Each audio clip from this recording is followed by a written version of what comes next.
All right, mic check. 1 2 1 2 woo. Blah blah blah. 1 2 1 2 1 2.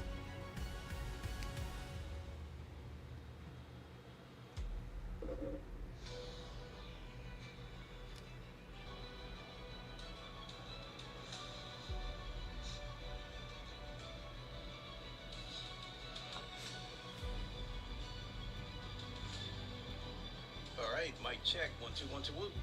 Blah blah blah. 1 2 1 2 1 2.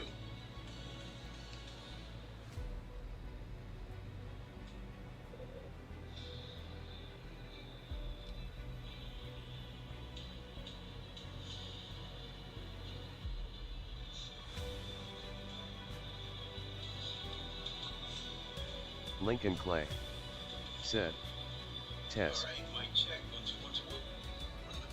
1 2 1 2 1 2.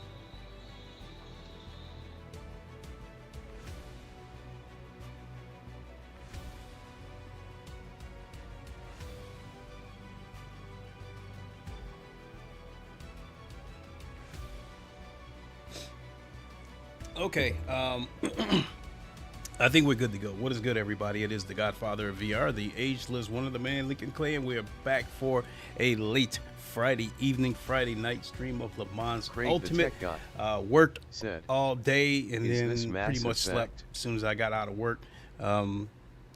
Probably got up. Is this Mass Effect?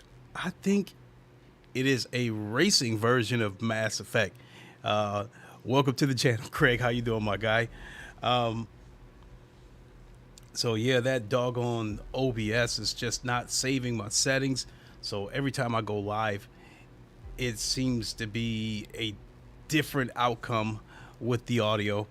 This time I went super far out of my way to turn the game audio down. So hopefully I don't have to shout. And secondly, once we get into a race, hopefully my voice isn't drowned out.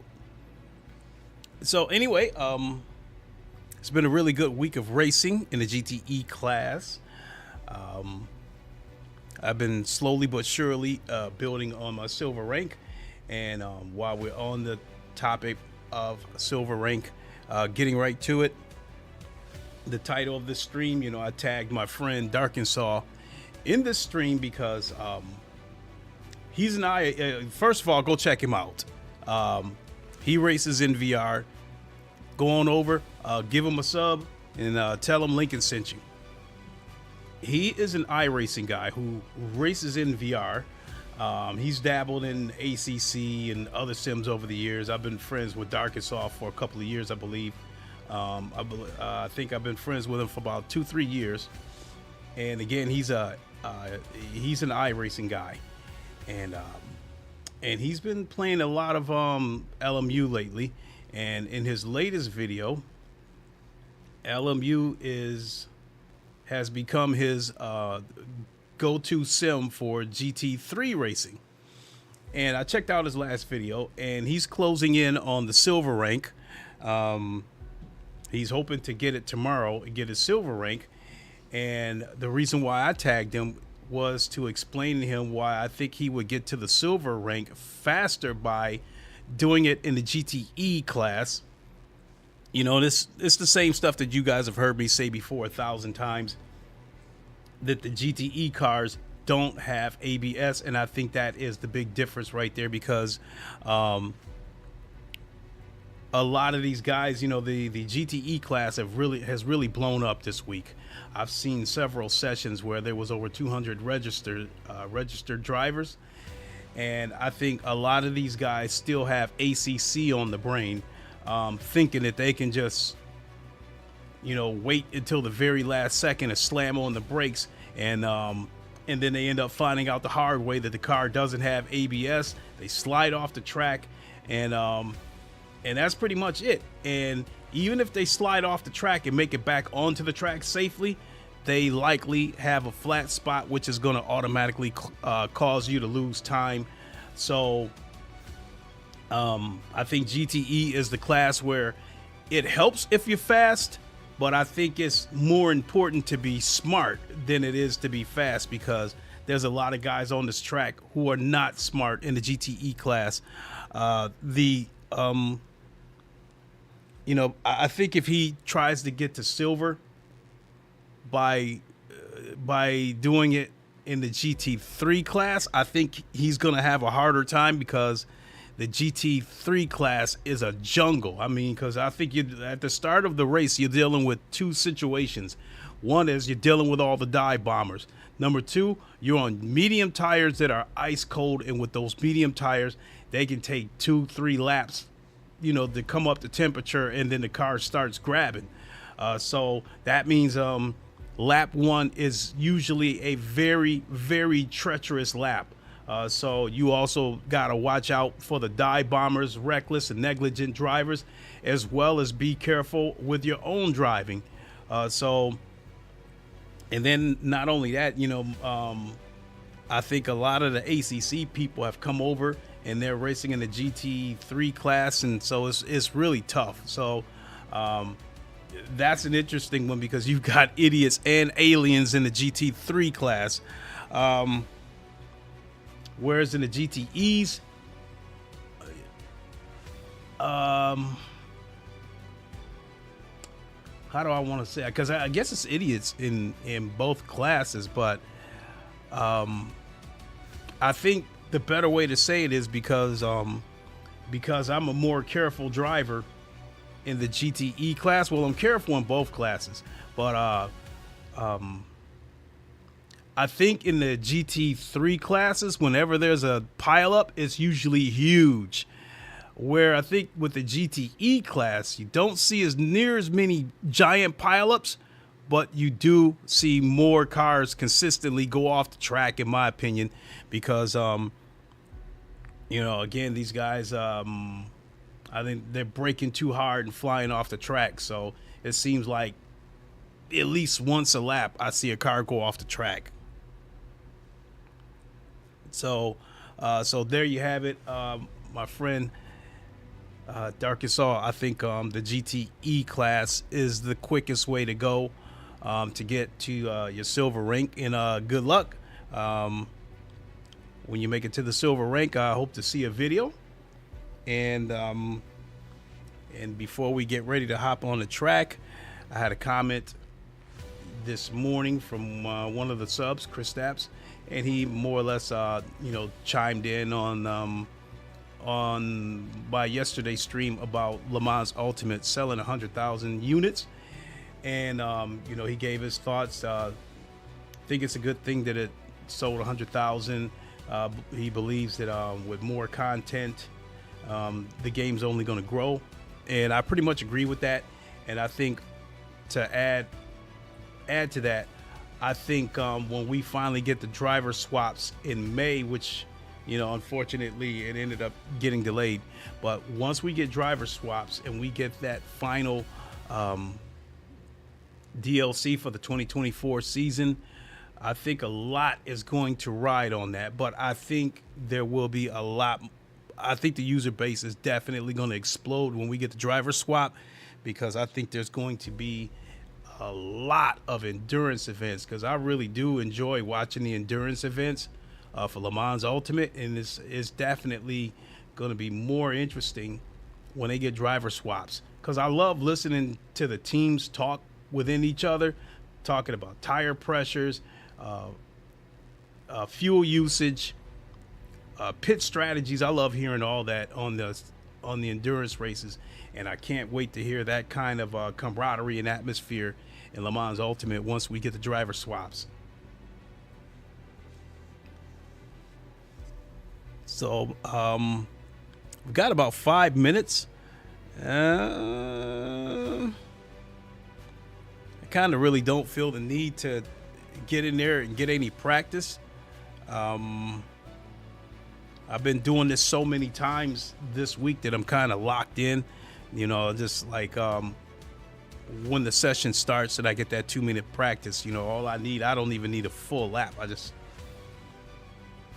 you know, just need a half a lap or whatever to get going. And not only that, with the GTE class, being that the cars are using soft tires, the tires come up to temperature very quick, especially on this track. You don't even have to do a full lap before the tires come up to temp. So looking at our entries, When I first registered for this race, there was 15 users. Now there's 58, and being that it is 10:40 p.m. Eastern time, which would make it 3:30 a.m. over in the UK. I think all things considered, I think we got a good amount of participants. 58 is pretty good. So out of this group of users, I am at the moment, I am ranked second in this group, which means that I will be in the top tier in all likelihood.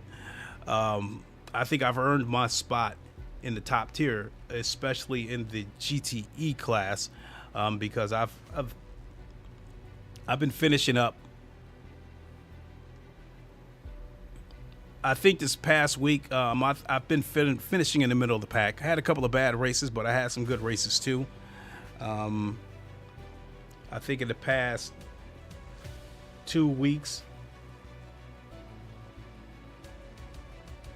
more or less on last week on Fuji, I think I got 2 podiums. I think I got 2 third-place finishes. So the past couple of weeks in the GTE class has been really, really good.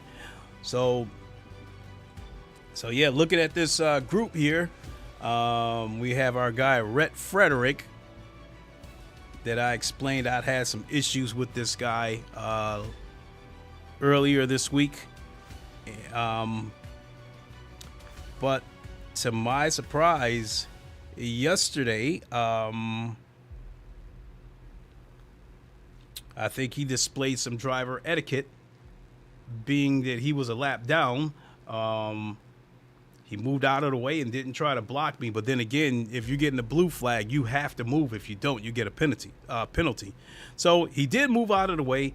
Once I went past him, he did attempt to keep up with me for a second. But then I think since it was the last lap, he just decided, he decided to back off for whatever reason, which I think was the smart thing to do. You're a lap down. I mean, even if you overtake me, you're still not going to gain any places.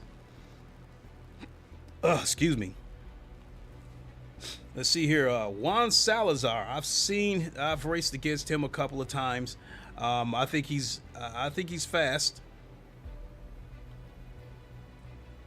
And he had an unfortunate situation last week. A driver with a Japanese flag took him out.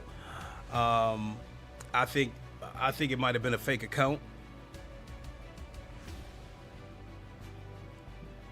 So I might be stereotyping, but the land of the rising sun, I have not really seen that. I haven't really seen a bunch of dirty drivers. So wait. There he is. He's here. Right here. Brandon Massey. That's my boy Darkensaw. He's here. He's registered for the race. And we got 1 minute to go. Let's suit up. My boy Darkensaw, if you happen to see this stream, I hope you make it into the top tier with us. And regardless, good luck.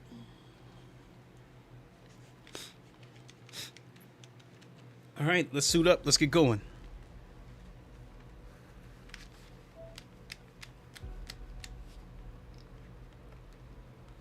So on my pedal cam, oh, jeez, we're up to 70 people now. On my pedal cam, you guys may notice that I've been wearing one shoe lately. And that is because I have a really bad habit. When I'm trying to feather the pedal out of the corner, when I'm ready to put the pedal to the floor, I drive it to the floor with my entire leg instead of just the foot. And when I do that, wearing the other shoe sticks to the pedal, which is what I originally wanted. Well, my knee ends up being the point where there's give. And a couple of times my knee was sore after I got done racing. So I decided to try it without a shoe. And that works out better because at times I still use my entire leg to put the throttle to the floor, but when I do that, my foot will slip slightly on the pedal, and then it reminds me, take your leg out of it and then work the pedal with your foot. So yeah, it looks awkward, but that's been working out lately.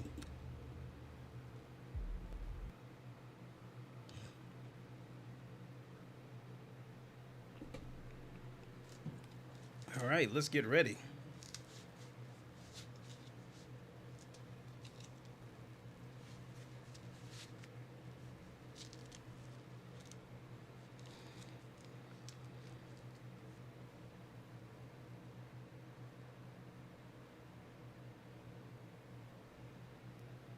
Did he make it in here?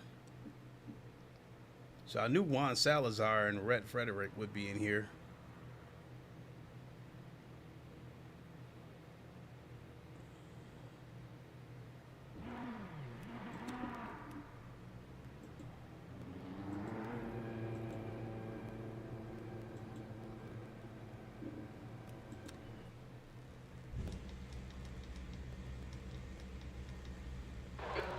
To go, 2 minutes.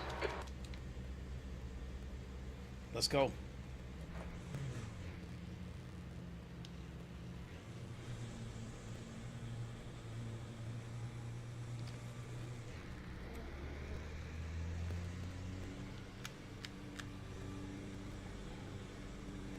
Get that on nice and tight. All right, let's go. Let's go racing. Exit looks clear. We need to get some heat into these brakes.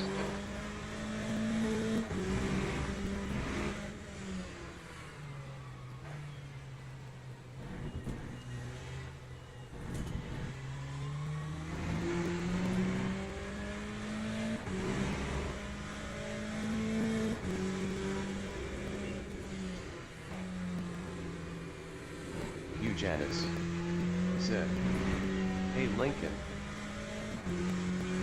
Hey Janice, how you doing? Hope everything is good. Haven't heard from you in a while.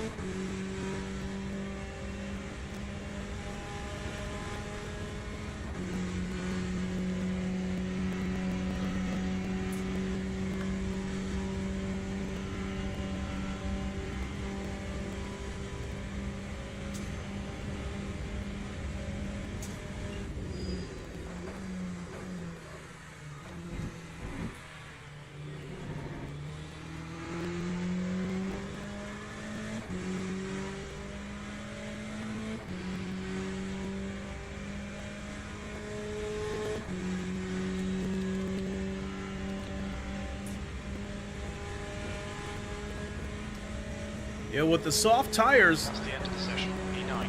on these GTEs, especially on this track, you can turn the traction control off, all the way off, by the time you get to the Molson straights. All right, let's see if he made it. Nope, he didn't make it yet. All right, Darkest-Saw, good luck to you, my brother. Hopefully you'll get some good results and get into the the silver rank. Let's go.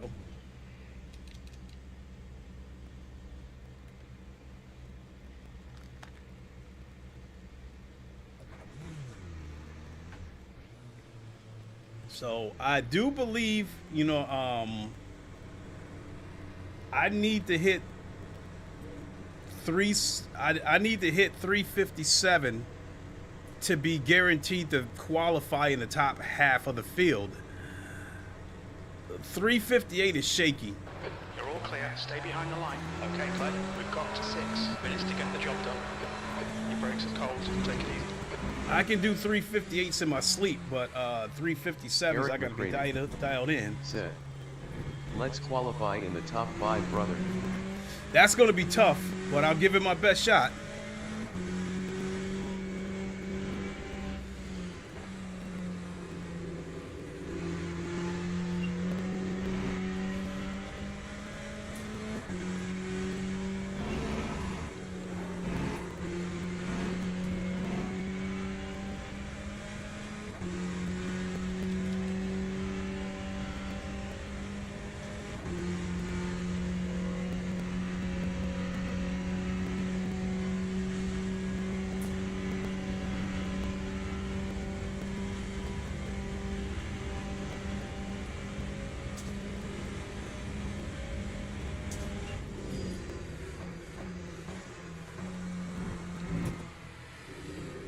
Eugenics said, I can't get LMU to work very well in VR. What headset are you using? I'll start with that question. Number 2, are you using Steam VR or are you using the OpenXR toolkit? That would be my second question. And my third question is, what hardware, To go, 5 minutes. in terms of PC, what do you got?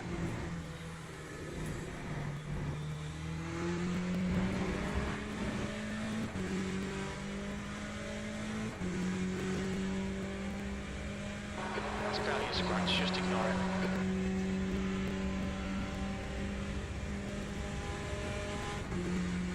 Because this game runs like a charm for me, but I mean, there's also some things to consider. One is I'm running this on a 4090. Number 2, I'm using the OpenXR toolkit, which is better than Steam VR, because sometimes Steam VR can be dog crap. And number 3, I'm running this at medium settings, even though I could easily run it at epic. The reason I run it on medium settings is because I want the extra overhead for a smooth stream, or a smooth broadcast.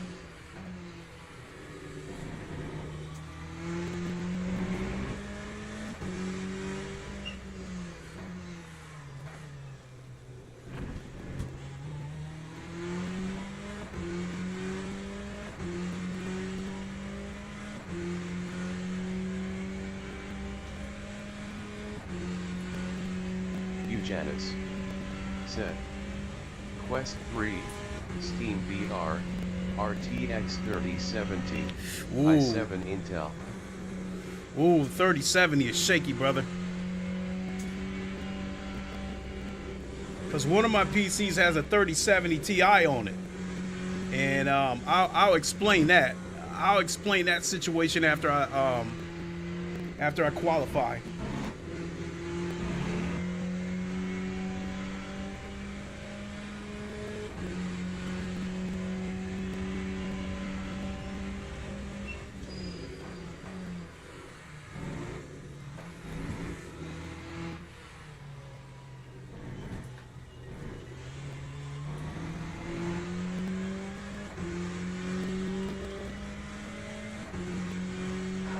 Okay, stop requested.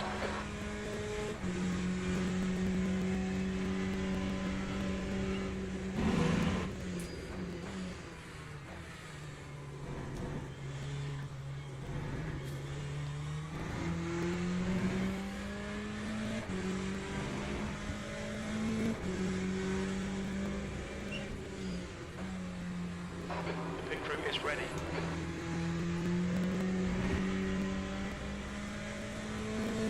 Eugenics said, you Just 2 minutes left. 2 minutes to don't go. want to distract you.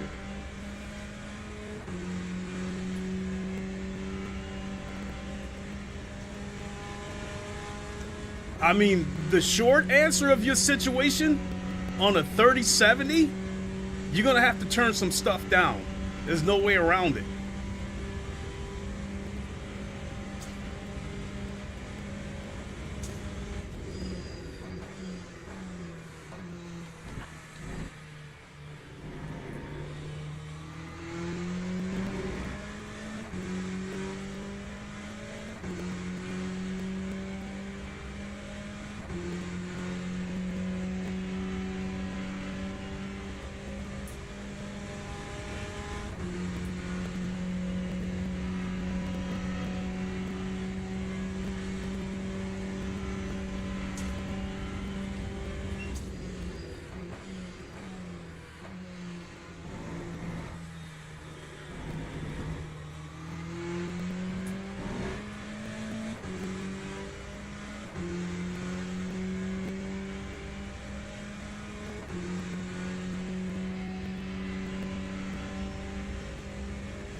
That's the end of the session.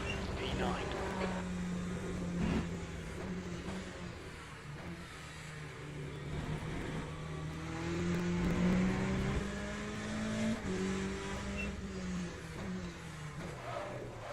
Oh my God!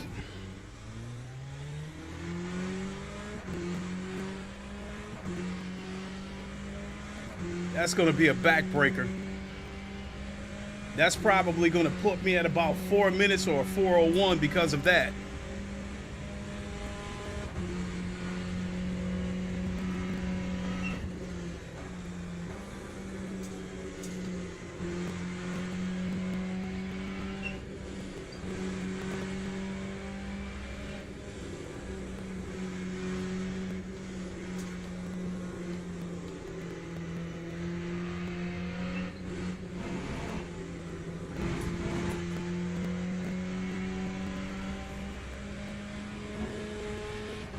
Janice said, I have been looking at 4080. Ah!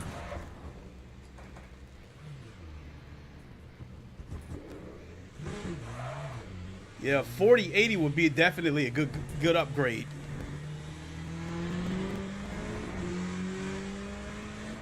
That time was a 407.55. Oh my God. And look at that three, oh my God. So based on what I'm capable of doing, my fastest lap on here so far in the past couple of weeks has been a 357.4. So based on that, I could have qualified 7th or 8th. That Hugh Janice said, sorry. Oh, not your fault. I was trying too hard to qualify in the top half.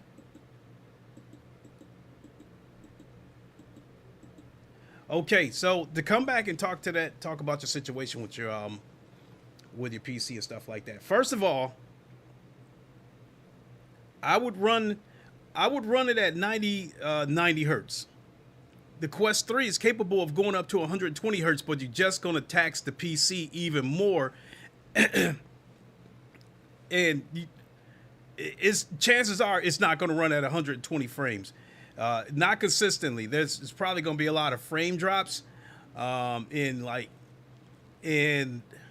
what a 3070 using the Quest 3. If you're trying to run it at 120 hertz, you might have to use the asynchronous space warp, which I don't like to use. So I mean, I've got the overhead that I don't have to use it. The other thing is, you're going to have to turn the settings down. You're probably going to have to turn the settings down to low. Third, the resolution. I know with the Meta Oculus PC app, you can upscale the resolution within the PC app up to like 2935p, and then when you go into Steam VR, you can upscale the resolution again to however high you want. But the more you upscale the resolution, the more it's going to tax your PC. Thirdly, I would use the OpenXR toolkit because it eliminates Steam and frees up resources. You know, it'll free up some resources on your PC. Now, you guys heard me say it a million times that I've got 4 PCs. So for your situation, I'm going to compare it to my PC that has a 3070 Ti. That is my streaming PC that you guys are, the stream that you are watching right now, it is being done by that PC with the 3070. So I've monkeyed around with LeMans Ultimate on that PC with the 3070 Ti. I've used my Oculus Rift S. Yes, that old dinosaur that goes up to 1440p at 80 hertz. Even with that headset, with the 3070 Ti, I ran the resolution at 1440p native. But I think within the OpenXR toolkit. And Dan Sock said, Lincoln, Red Heart. Dan Sock, how you doing? And so, with that PC, I've upscaled the resolution to like 1700p, and I had to run it on low settings, and I still had to use the OpenXR toolkit to take Steam out of it because sometimes Steam is dog shit. So what I'm trying to say is, with you using a Quest 3,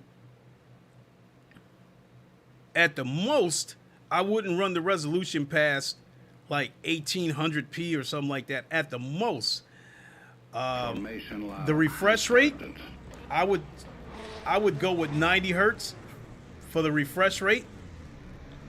And then the graphical settings is just no way around it. You're gonna have to run it at low.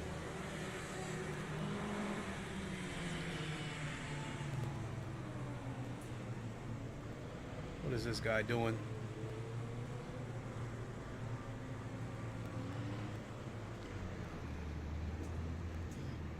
Well, all things considered, with that horrible qualifying session, I still qualified 12th.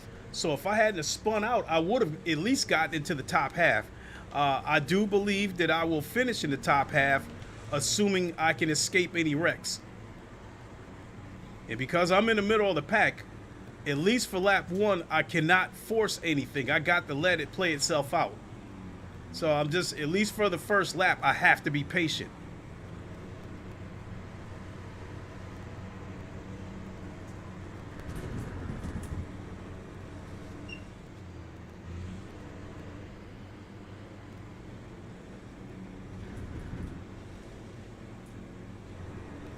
Green flag. Go, green flag. Look at that guy right there already. How he got through that shit is beyond me. Janice said, thank you. Focus now. Yep. Yellow flag in sector 1. I knew there was going to be a turn 1 wreck. Yeah, I've gone off in unlock chicane. Green flag in sector 1. There's another wreck. There's another wreck.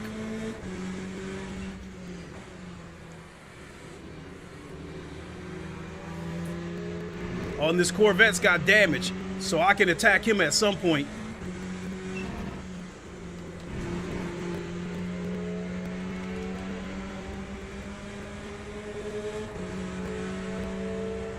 Seeing right front locking into Tetra Rouge. Coleman Dan Sock said, damn, this lobby loaded. A lot of people play this game. It seems nice. Oh yeah. I hope this guy does not run into me when we get to this chicane.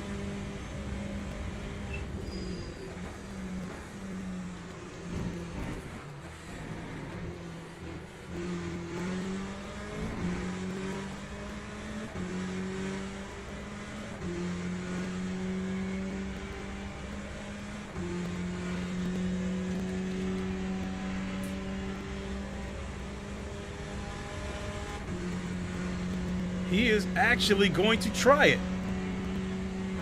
Okay, Clayton, hold your nerve, just keep it smooth. I'm going to give it to him just on the strength that I think he's going to wreck.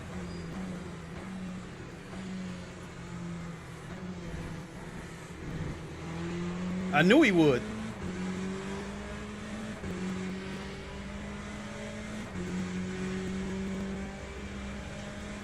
These cars behind me have damage. I've got to get away from them and get up there with that pack. So we're spread out enough now that I think I can start making moves.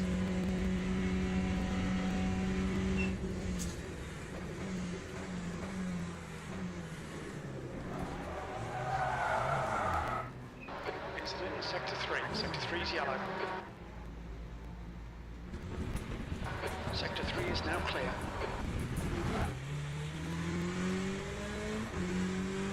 If I don't have a flat spot, I can still chase some of these guys down. You're looking your left front, braking forward on Sam.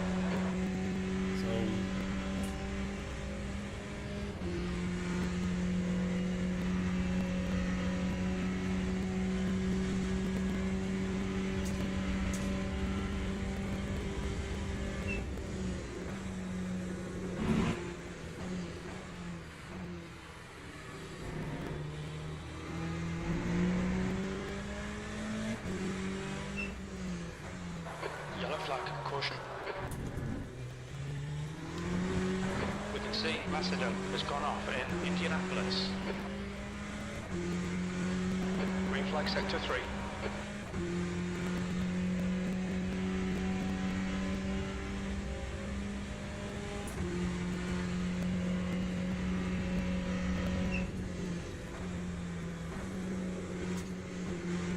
Yellow flag. Sector 3 is clear. Fuck! What a stupid re-entry. Alright, Clay, you picked up a bit of aero damage. That's the last thing I needed right there. I hit that wall, and now Sector 3 is yellow. my lap times are gonna suffer for it.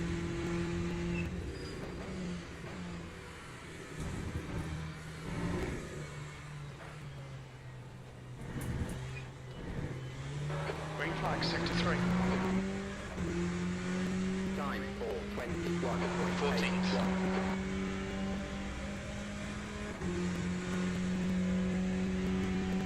Yellow flag. We think that Richard has gone off in unlock chicane. Green flag sector 1.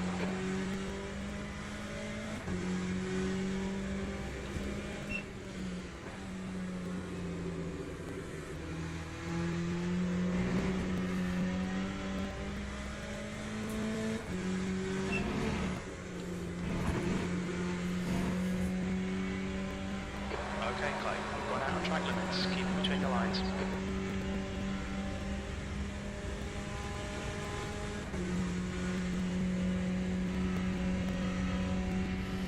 So the next car is, wait a minute, something must have happened because I'm closing in on that guy quick.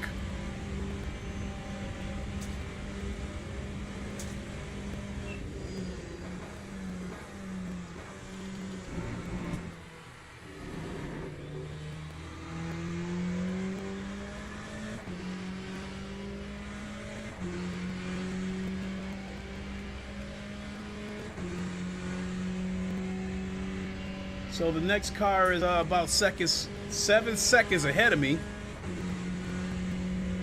Yep, there's some more smoke up there. Somebody either locked up the tires or went off the track.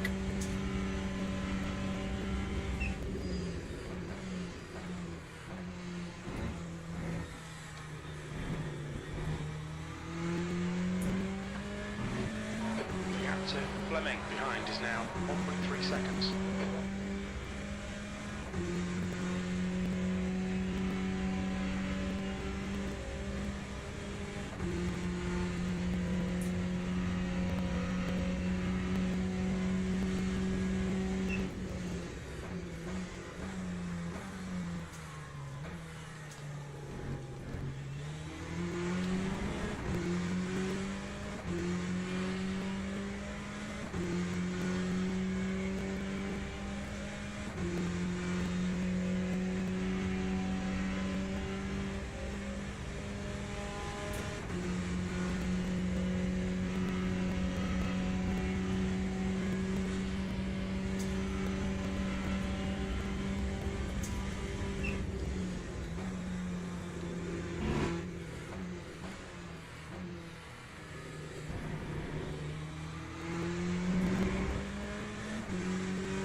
Thomas is now in the lead. Yellow flag, keep your wits about you, mate.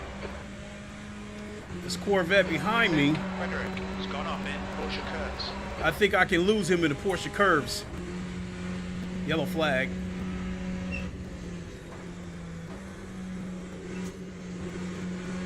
Green flag in sector 3.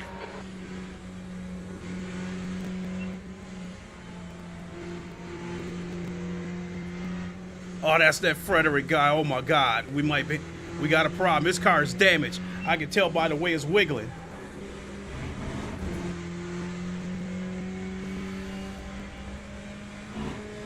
And he's not gonna move over, so I'm gonna have to fight him.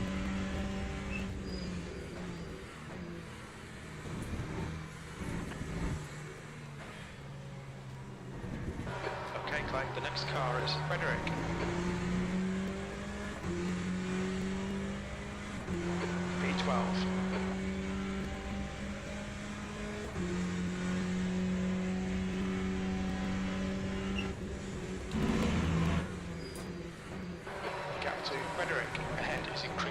It's now 0.7.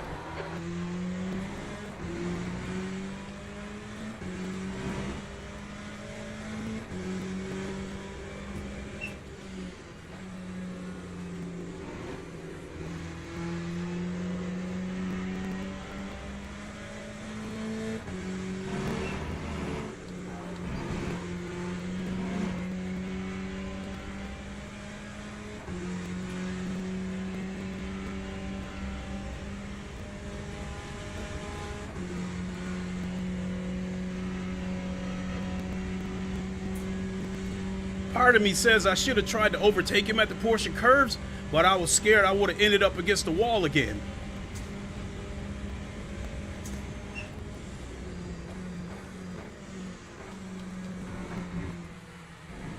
Sector 3 is yellow. Stewards have warned us about track limits. Keep it between the lines. Yellow flag Sector 2. Sector 3 is green. We think Fleming has binned it in PlayStation chicane. Green flag Sector 2.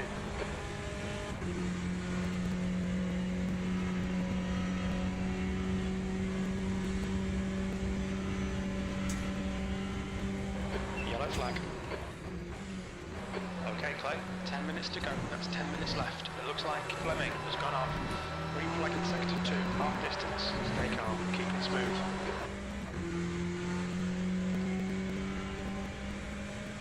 This is one time where I might actually need Frederick to harass the guy in front of me.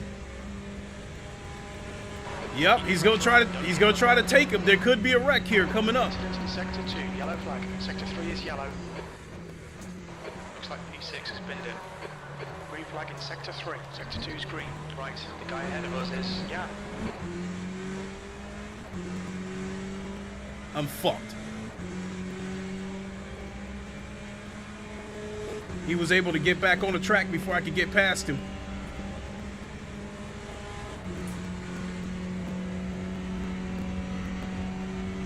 The track temperature's decreased. It's down. Oh shit! Oh shit! He's got no wing. Oh no, actually he does got his wing.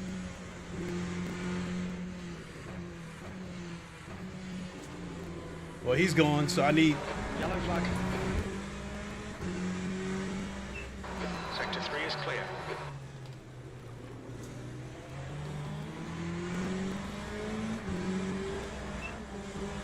What the hell is this dude doing? He tried to take somebody out. So I'm just gonna stay behind him and try to harass his ass.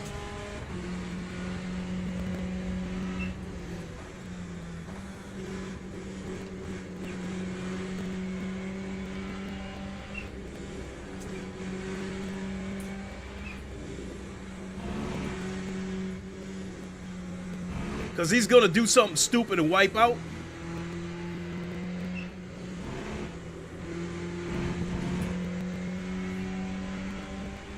Not only that, he's flashing the car in front of him, trying to harass him. So yeah, this ain't gonna end well.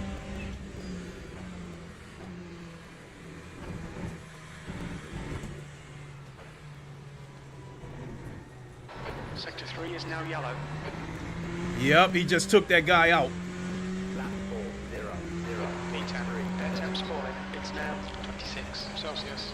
He will no doubt do it to me if I try to overtake him, so I'm just gonna stay behind him.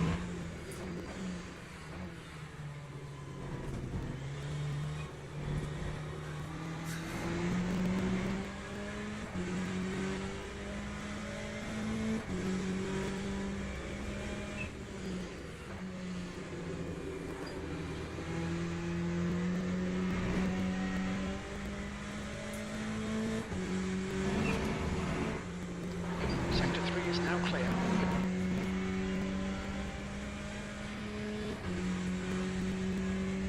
The gap to 8th place. Ahead is increasing. It's now 1.0. Wow.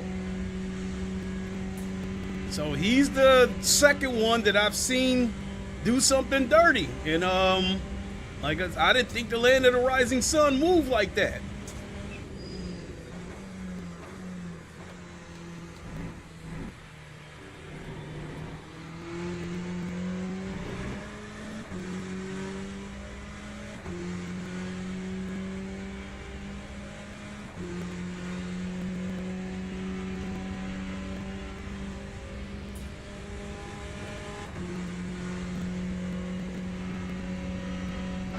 Okay, Clay. You've used half your fuel.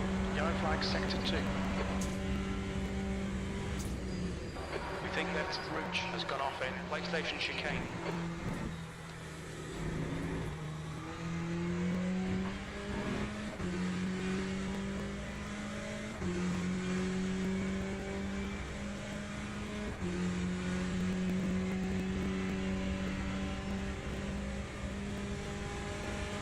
Gap to P8 ahead is now 1.6. Sector 2 is clear.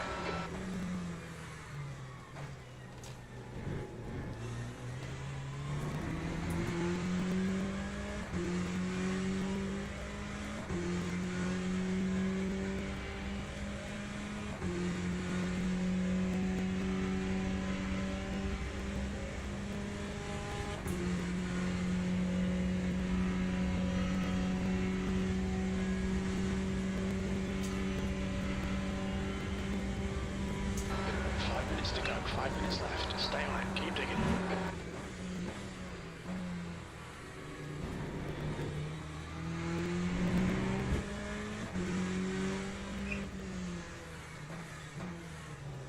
The gap to Richard behind is now 1.7.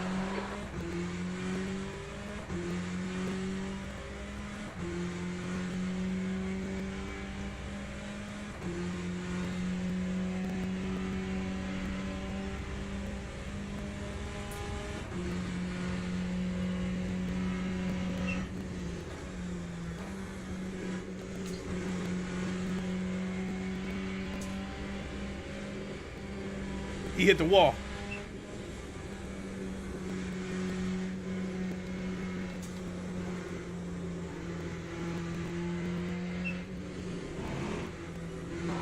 Gap to P8 in front is now 1.5 seconds.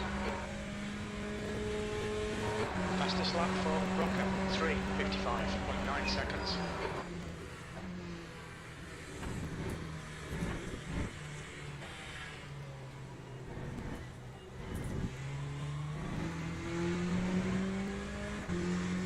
Lap 3:58.28. He's getting ready to make a move on another car.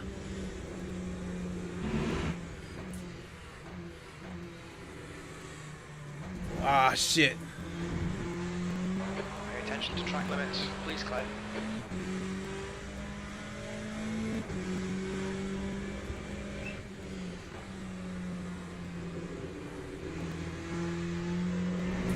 He just took out another guy. Push, push, push. We're gonna get this guy.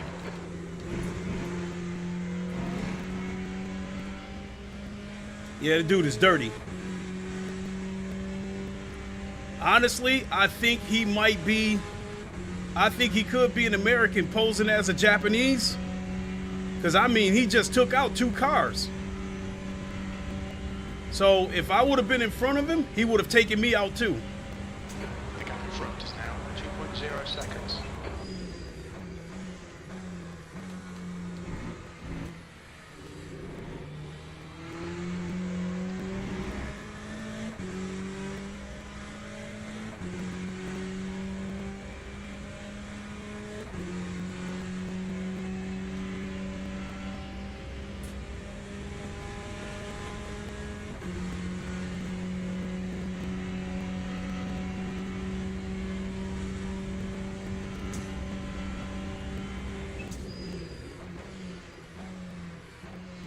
That's 2 minutes left. 2 minutes.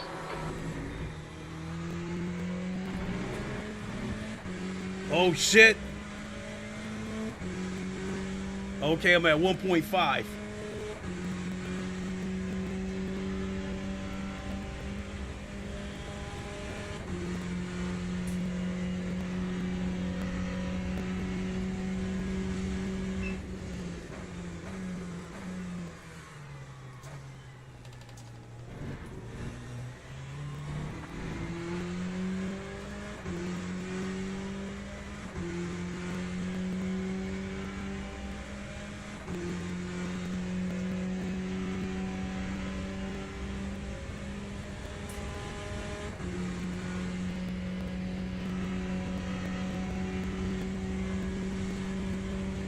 Sector 1 is yellow.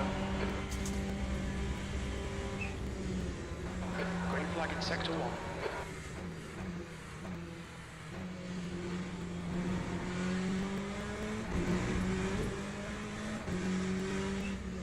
Yellow flag, Sector 3. It looks like Richard has crashed. He's slowing down on purpose to let the other cars catch up, and then he's gonna try to pull some bullshit and try to cause one of us to wreck.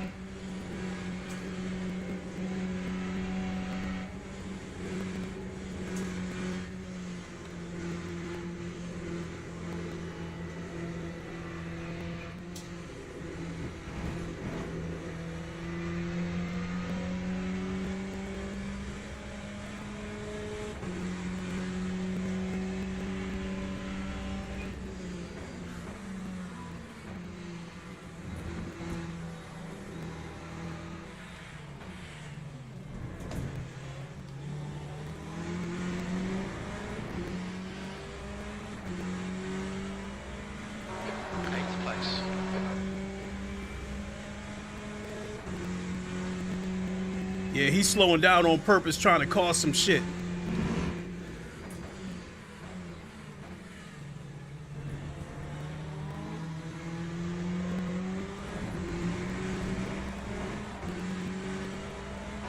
I'm warned about track limits. Go ahead, I'm gonna let you take him. Clear left. Clear left. Come on, Clay. Don't panic. We'll get him back. I don't want no parts of it. He's slowing down on purpose so he can try to take somebody out. Look what the fuck he's doing. I told you guys. I knew he was trying to pull some bullshit. He's gonna try to wreck one of these dudes. Whoever tries to get past him, he's gonna. There it is.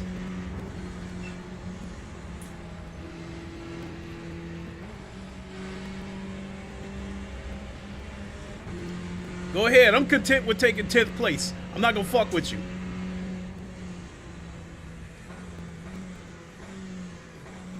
Look at that.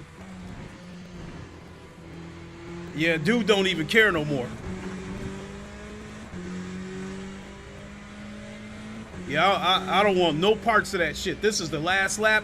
He is not going to take me out and destroy my car and ruin my race. Yellow flag. Thank you. Now we can finish this lap. Finish this race.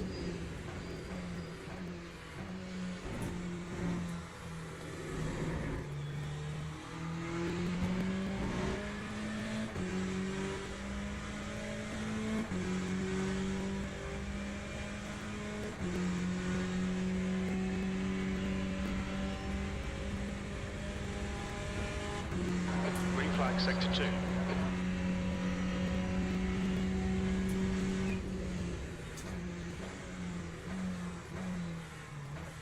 Yeah, I honestly think that was an American driver posing as Japanese, because like I said, I hate to sound like I'm stereotyping, but I have never really seen a bunch of dirty Japanese drivers, especially doing shit like that. 2.7 seconds. He will undoubtedly get reported.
Okay, that's the end. Good finish, mate. Well done.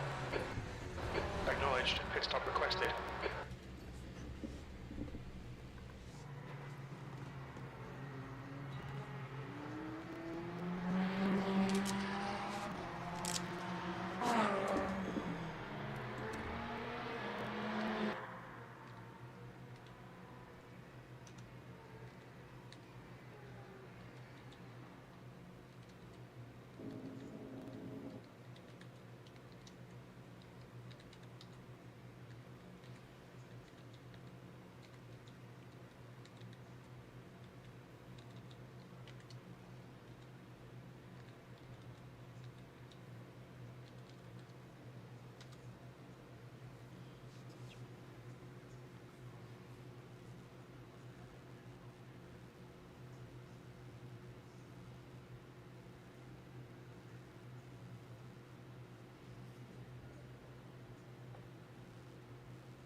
Look like, let me see here. The fastest guy was Roku with a 355. We can call it 356. Yeah, that dude he was dirty beyond belief. And he's sitting here trying to, what did he say? Sorry, he said steering was not working in a straight line. Bullshit. I watched him. He was slowing down on purpose, waiting for me to try to go past him, and then he was going to try to take me out, and then give that dumbass excuse.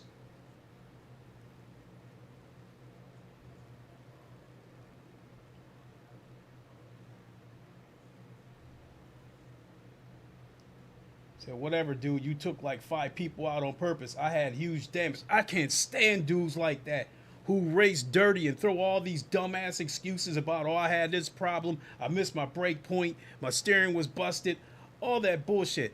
We're in the GTE class, and a lot of people who are racing, we're in the top tier.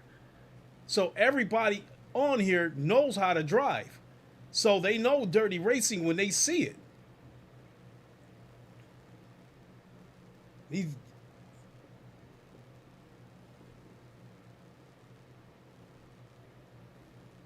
unbelievable.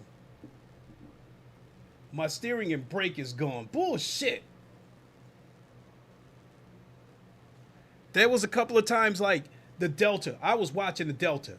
When he had his foot to the floor, I was not picking up any, I was not gaining on him at all. So every time that I caught up to him, it was because he let up off the throttle and let me catch up to him, and then he was going to take me out the minute I tried to go around him. Thing about it is I had already seen him take 2 people out, so I already knew that he was waiting for me because I was next. Unbelievable. you know, we got assholes like this that come around and try to destroy a really good game. You know, so the bottom line is the guy is a Kimi Vellicini wannabe.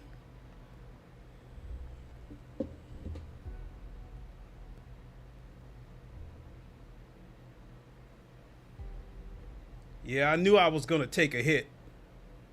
The only thing that saved me is that I finished in the top half. So, expected you to qualify third, which I wasn't going to do that because I was going to need to get into the... To qualify third, I was, at the very least, I was going to need to get into the 355s. So I wasn't going to be able to qualify third. I can admit that. I wasn't fast enough to finish third. I mean, qualify third. Now, to finish third, if I hadn't spun out, who knows? Because I spun out twice. But I know... Jesus nasty. Said. People like that never get in trouble.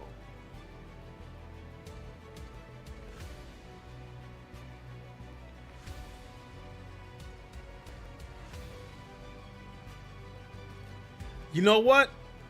Even though I never had any direct contact with him, I'm still going to report him anyway. When you report a driver, I love their report system. It's all in game.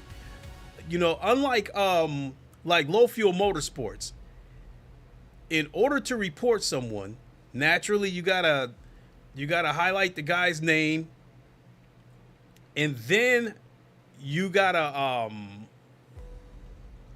you have to provide video footage of the incident. So and then you have to upload it to your YouTube channel. So, and not only that, you have to film the incident from several angles so they can look at it and determine it. So you film the video, and then you upload it to YouTube and then you upload it privately, and you send a link to Low Fuel Motorsports, and then they'll review it. And I reported a guy, and they dismissed it because I didn't follow the proper procedures. I guess I didn't provide enough angles. I guess they needed like 3 or 4 angles, and I only gave them 2. So they dismissed my report. This game right here, it is much, much easier to report someone. You don't need to provide video footage or anything like that. All you have to do, let me see here, we'll go to race results. First, let's go into the replay. Because with this, the way the report system works, you report whoever it is. They already have the information in terms of what session it is. All you have to do is provide when. All you have to do is just type in when the incident happened. Lap 3 at, you know, because they'll watch the replay, because I think they got cloud save for the replays. So pretty much all you have to do is put in the time at what point in the race that the incident happened. So let's go back to the replay.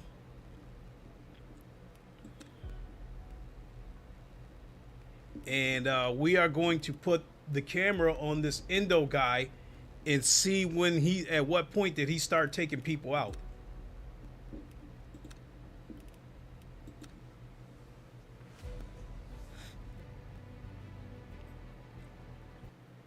I mean, the natural reaction is the guy didn't get me. So my natural reaction is that I would not see the need to report him, but he was trying to get me.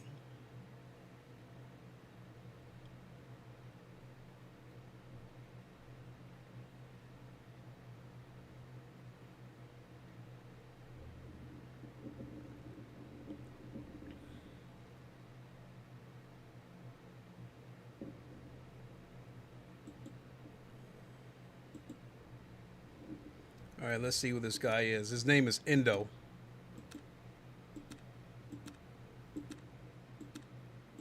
There he is. Fusahiro Indo.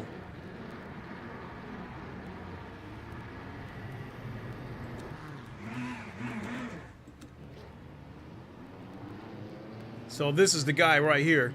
So yeah, we're gonna watch this through and see at what point this guy started getting dirty.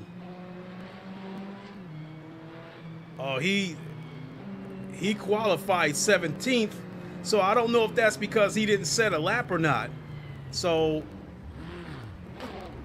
it's possible that he already had his mind made up from the get-go that he was going to start from the back and then come through there like a wrecking ball.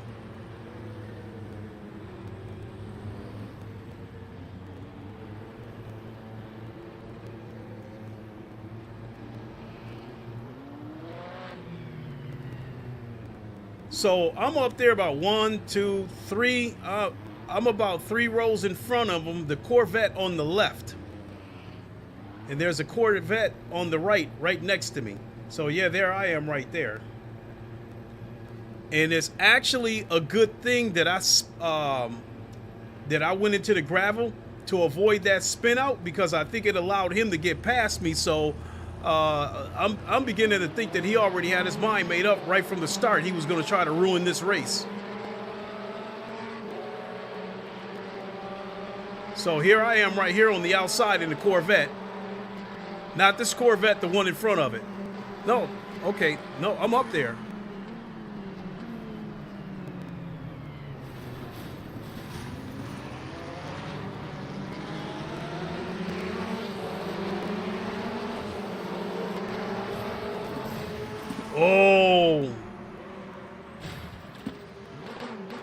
Oh, I get it. He was already on a mission of revenge. Somebody took him out.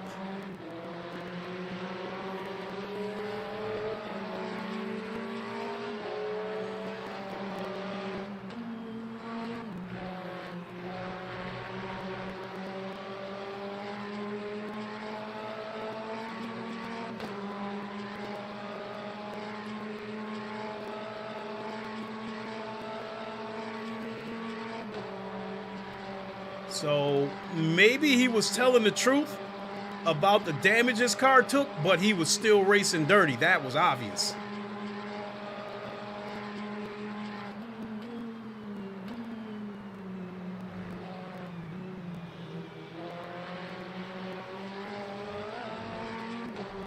Let's speed it up a little.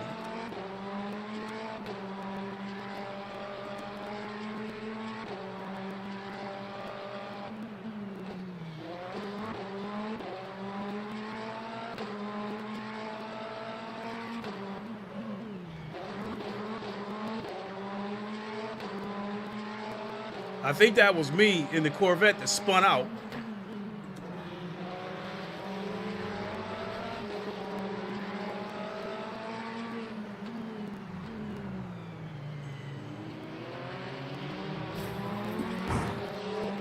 Okay, so he wasn't involved in that one.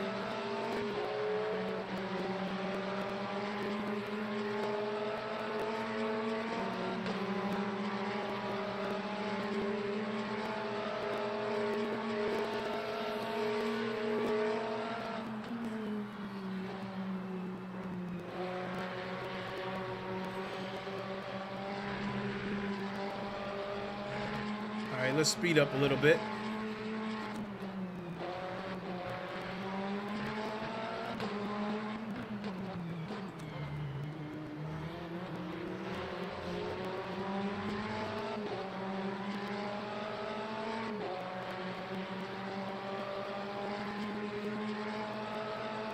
Because if you're going to try something, the corners are where you're going to do it.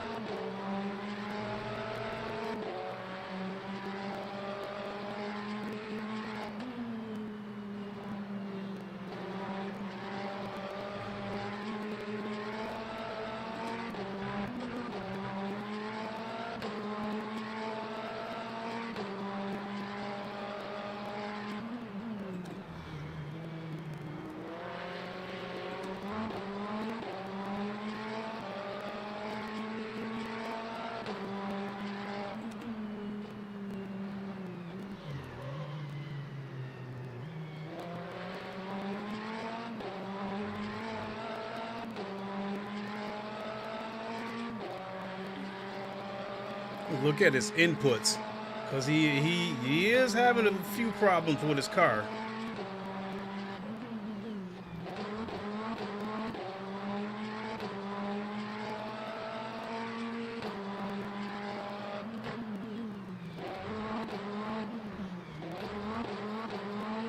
He seems to be driving all right here.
So that was ill-advised.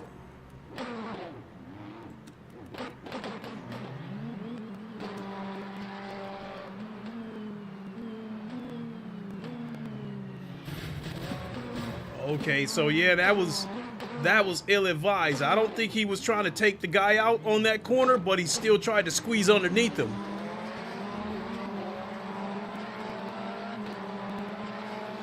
I'm wondering if this is the point where he decided he was going to start wrecking people. Okay, and this is me behind him.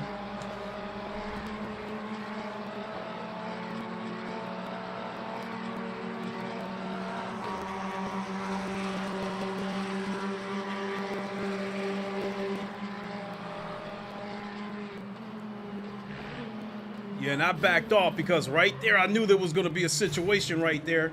4 cars going into a corner, something's got to give.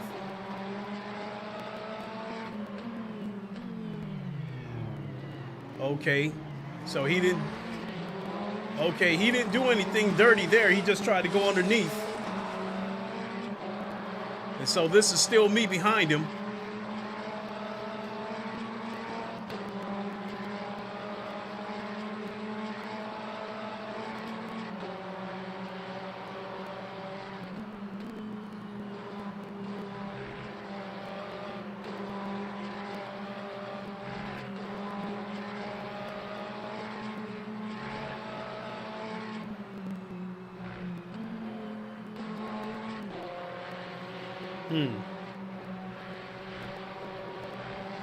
So I don't see anything blatant yet. So, but he's sitting here flashing Salazar, and I think according to the rules in real life racing, you know, you could only flash somebody to move. Ooh. Now that right there might have been deliberate. He was flashing him before the incident.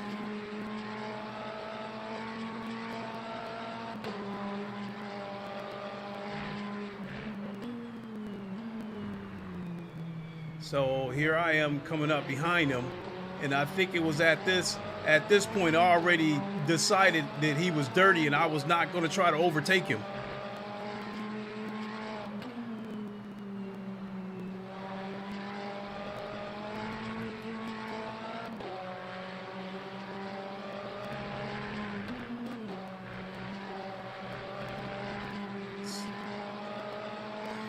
And I think it was at this point that the guy started slowing down on purpose and let me catch up to him. And that's when I knew something was up.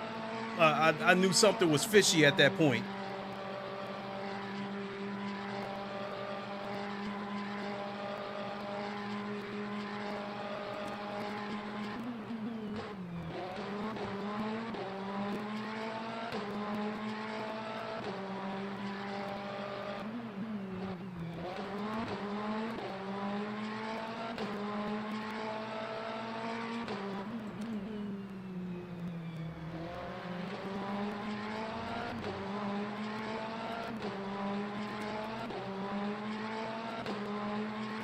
So yeah, he's behind Frederick now. And I think when I realized that, I knew I was not going to get involved because Frederick, he's a not so smart driver either. So I already know by this time I had my mind made up that Endo was dirty and Frederick he's unnecessarily aggressive. So I figured there was going to be an incident between these two.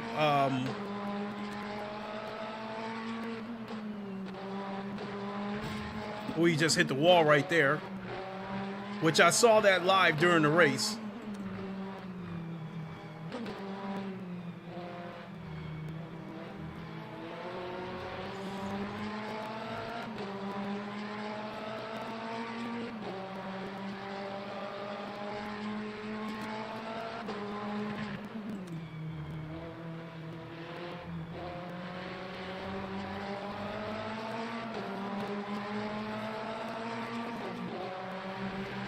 Now I don't know about that. Those couple of touches right there on the corner, he might have tried to pit maneuver him.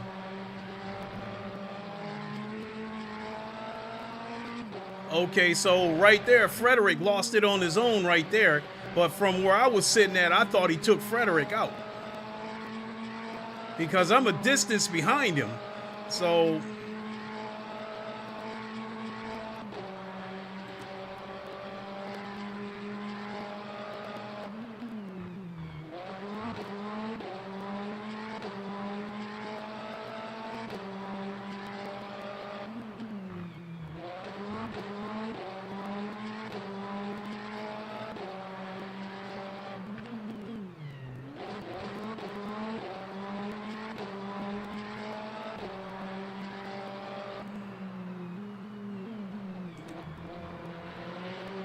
yeah, at this point, I didn't trust him because there's no way I should have caught up to him. Now, look how he's straddling the middle of the road right there. I just didn't trust him. At this point, the other cars are behind me, so I'm caught in the pickle. If I try to go past Endo, he's going to take me out. If I sit where I'm at, I run the risk of Frederick and the other cars behind me. They might take me out from behind, so I moved over. And was like, you guys go ahead and go at it. I'm just going to sit back and watch.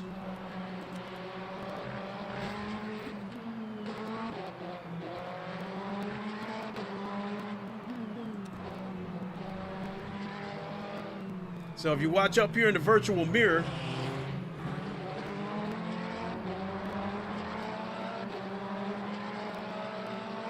so at some point here, coming up here pretty soon, I'm going to let these guys go through.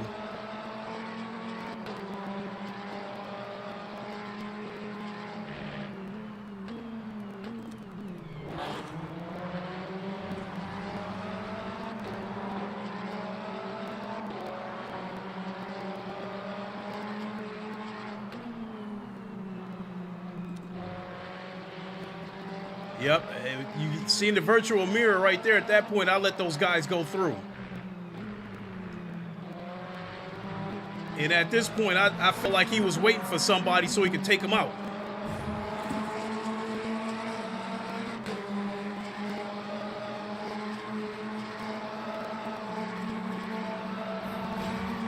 Oh, no, no! Frederick initiated that.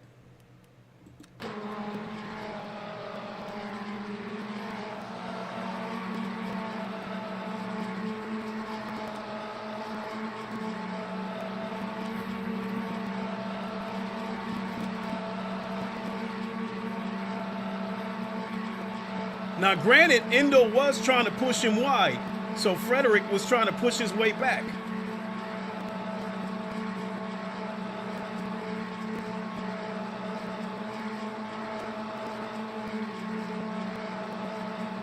Yeah, Frederick, Endo's going wide. And right there, he straightened his car out. Now he started drifting a little bit more. Ooh.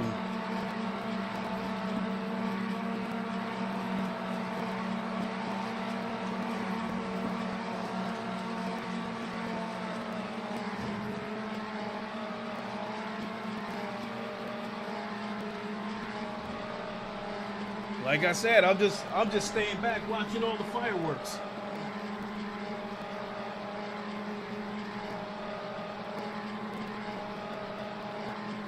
Yeah, at this point, this car is destroyed.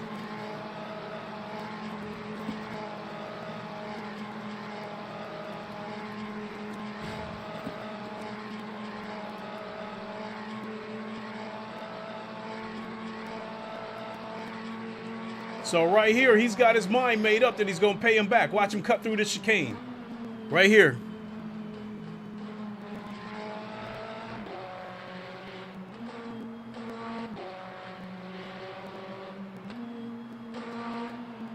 Oh yeah, he's in third gear. He slowed down and waited for him.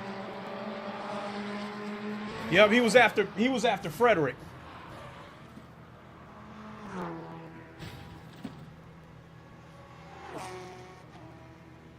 He was after Frederick.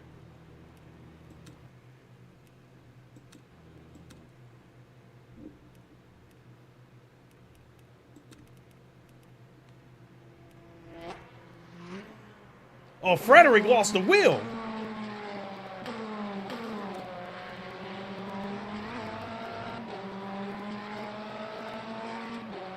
So yeah, he's in third gear. And look at this. Frederick's in fifth gear now. Yeah, he waited for him. Frederick just lost the wheel right there.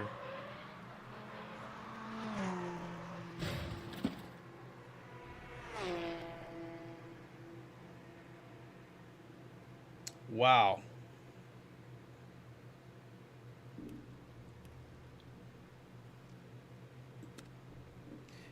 Well,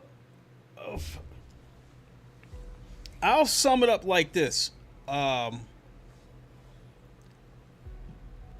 think Endo had came to a point where he had enough.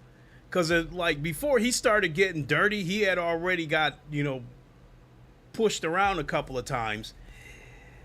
The first two incidents was minor. And it kind of looked like some ill-advised shit. The first one, he tried to dive underneath somebody, which wasn't smart. So I don't think he was trying to take that person out. But it was obvious he was zeroed in on Frederick. As he slowed down and waited for him. He cut across the chicane. Then he slowed down and waited for him. He was after Frederick. So I'm not going to report that because at this point, I feel like that's between him and Frederick. Putting it kindly, Frederick is an aggressive but not so smart driver. So in some sense, I think Frederick, for the second day in a row, got a taste of his own medicine because he got taken out yesterday. I have to go back and rewatch yesterday's stream, but I believe he got taken out yesterday. I don't know what he did, but somebody took him out. And I don't even remember if it was on purpose or not, but still, 2 days in a row, as far as I'm concerned, Frederick got a taste of his own medicine. And I've been knowing about this guy for about a week. So, that being said,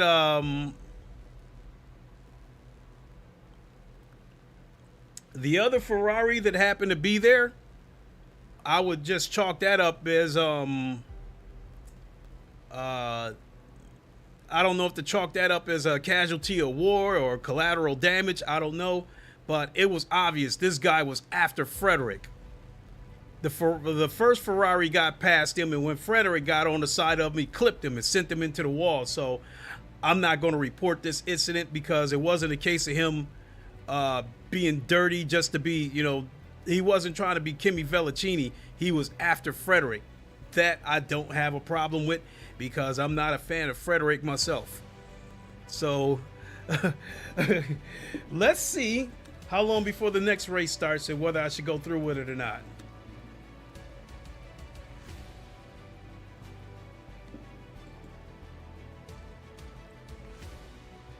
Next race starts in 17 minutes. So since we're this close, I'll go ahead and do it. So it looks like Salazar is registered for this race again. Because he got caught up in some of that shit.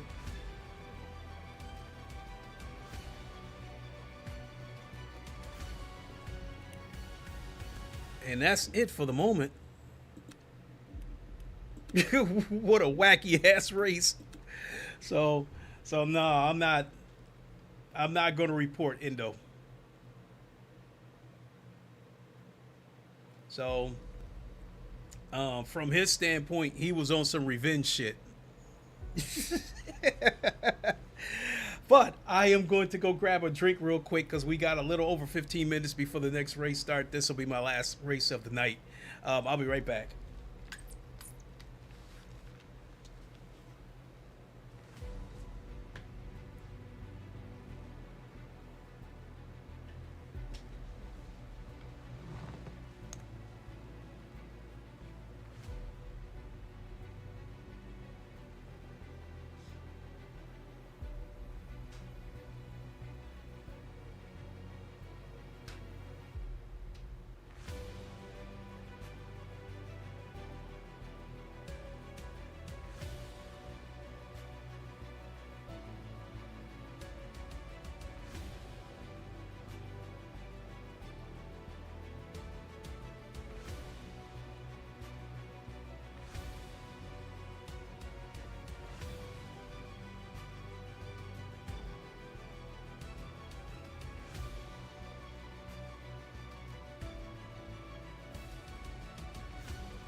Okay, so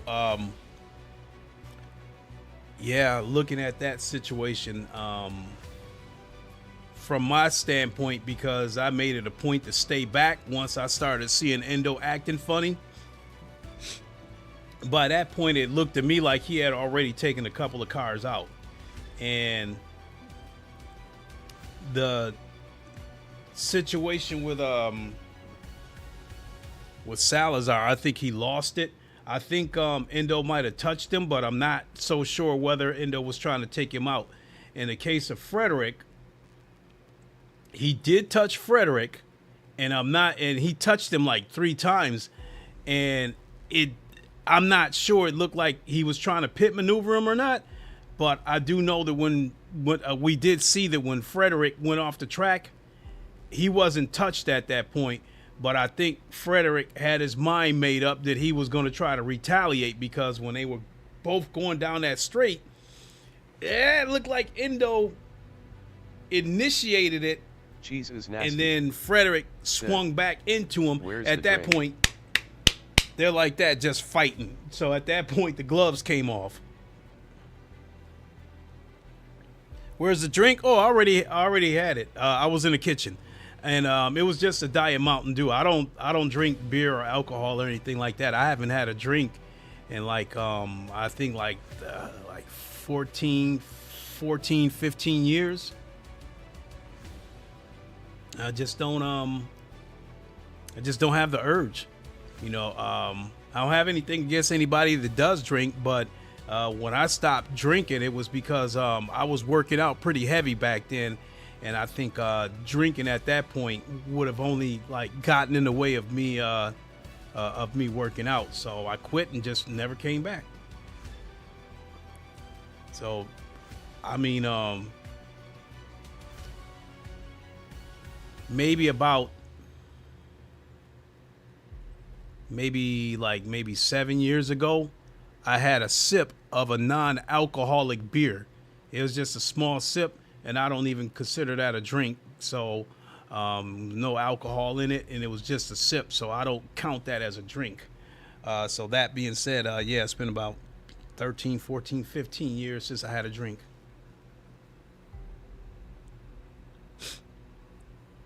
Starts in 11 minutes. And at the moment, I am the top ranked guy in this lobby. I was fortunate that last race that I only lost 1.3. As far as the driver's rank goes, I lost 1.3. Very fortunate. It could have been a lot worse. The one thing that saved me is that I finished in the top half of the results. So,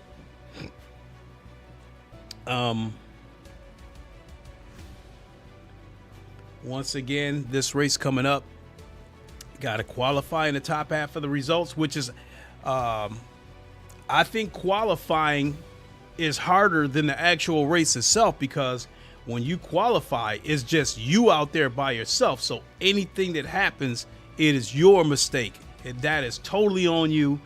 But the race, I think it's easier to finish up in the top half because you just got so much shit happening. Guys spinning off the track, guys hitting the wall, pileups, all that stuff. And if you can drive through it, those are free spots that were handed to you. So as far as I'm concerned, at least with these GTEs, qualifying is the hardest part in terms of positioning.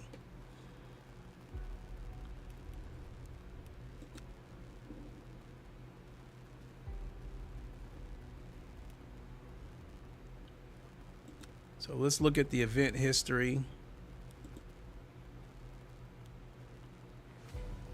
Look at this again, because I think rank breakdown.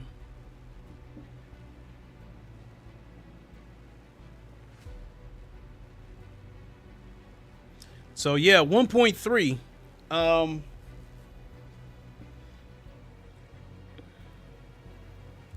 If I would not have finished in the top half, I would have lost a lot more rank. I probably would have lost anywhere between 3 and 7%.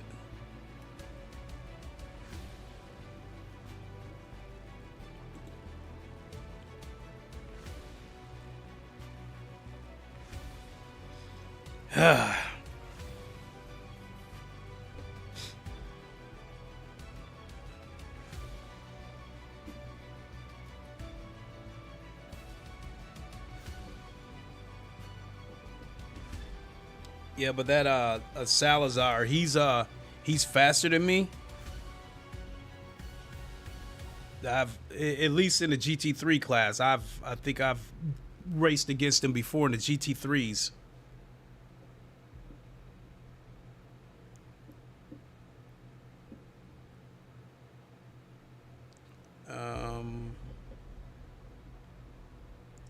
But at the moment, yeah, Juan Salazar is the only name that I recognize in here. Well, Nolan Cassidy, he was in the last race.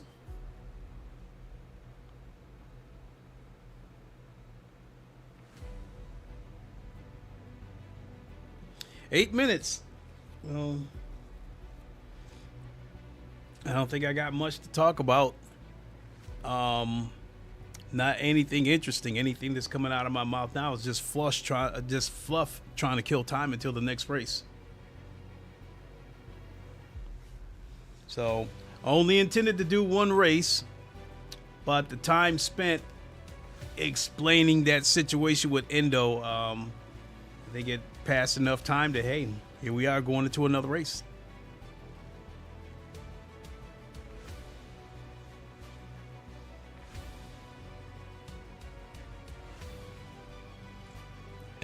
For curiosity's sake, let's see what the other races are looking like.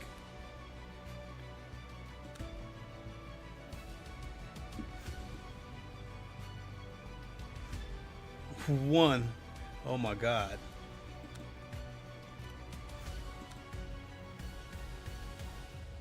Well, we know nobody is registered for that race. Let's see here, weekly race.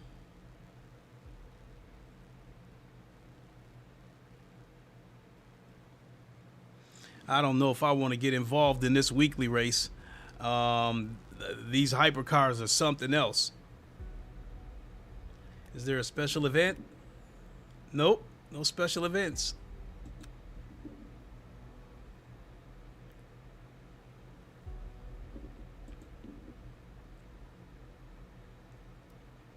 Yeah, the registries is slowly piling in.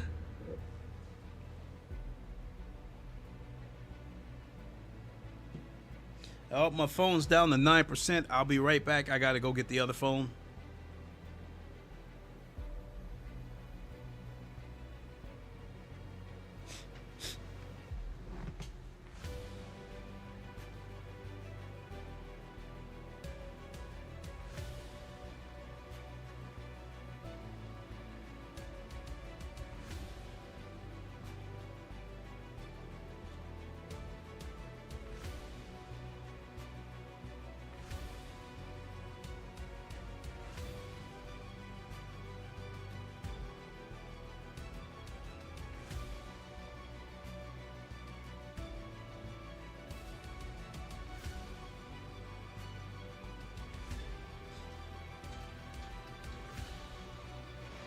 Okay, and we're back.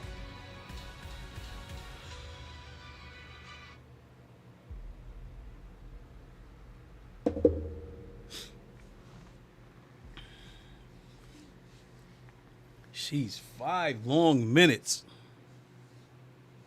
Oh, we're up to 44. Okay. And it is a little after midnight here on the East Coast, Eastern time. So that would make it about 5:10 a.m. over in the UK, 6:10 a.m. over in Germany, I believe.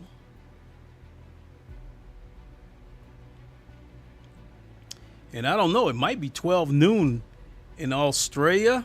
I think they might be 12 hours ahead of Eastern time, not sure. And then it's still 9 p.m. Friday, Pacific time, or on the west coast of the United States. So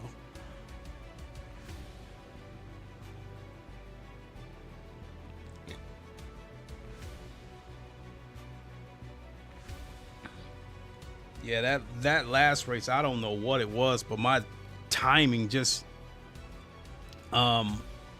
my timing wasn't there, and I just I felt like I had a hard time getting into a rhythm. And so at that point, my only focus was just finish in the top half and minimize the damage that I took as far as driver rank goes. So hopefully we'll get into a rhythm this race, and hopefully I can be a little more aggressive but still be smart about it.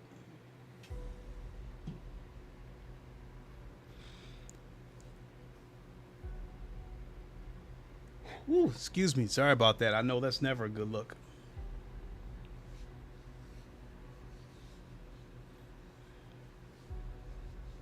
Three minutes.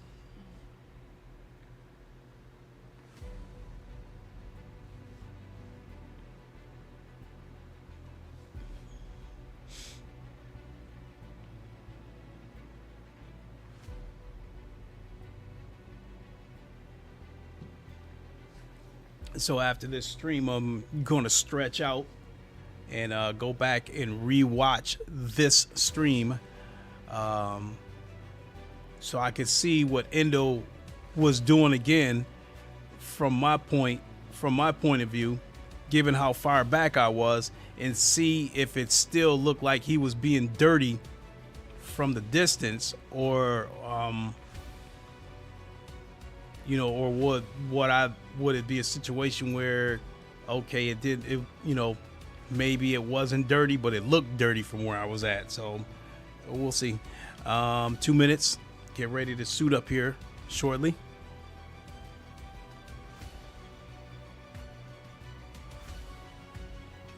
Oh, we're up to 50. Okay. Last session we had I think we had 60 last session.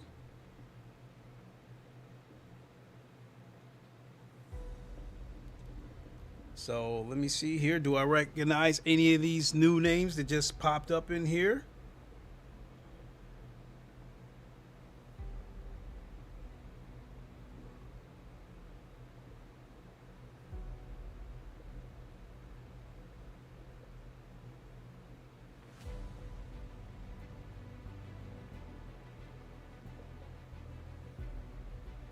No?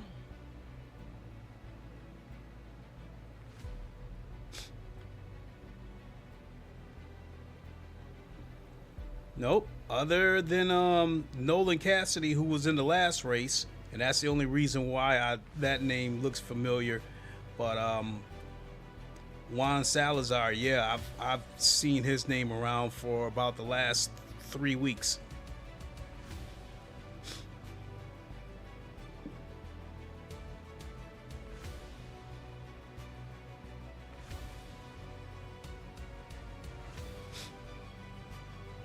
All right, let's go. It's time to suit up.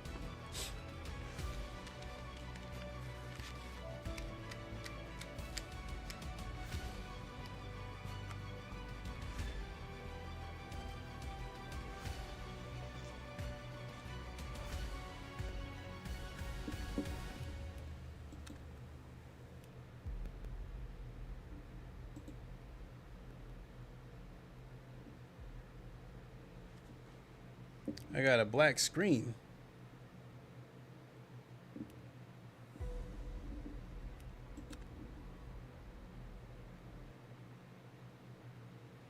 So when we get into this session, if my screen is still black, I'm going to have to shut the game down and reboot it.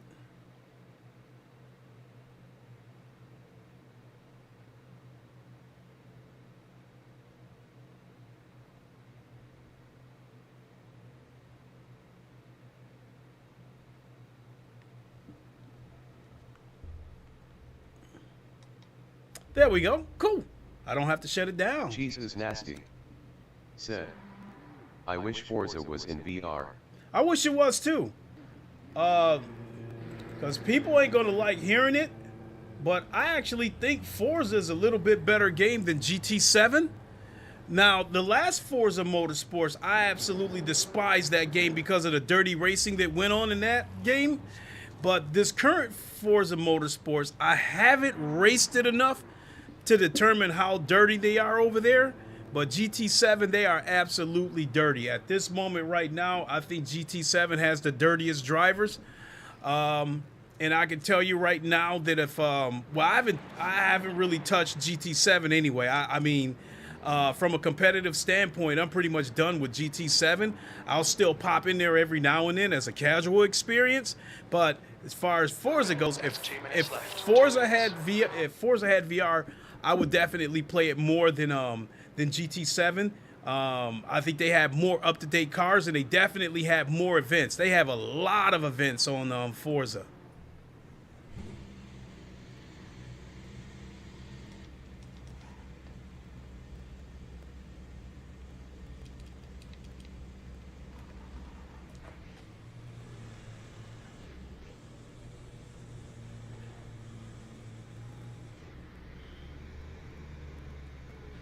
How idiotic. Look at that. He smashed right into him coming out the... Oh, my God.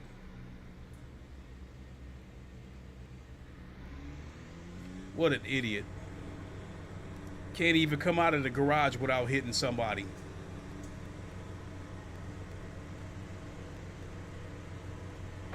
It takes its clear.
flag. Checker flag's out. P2.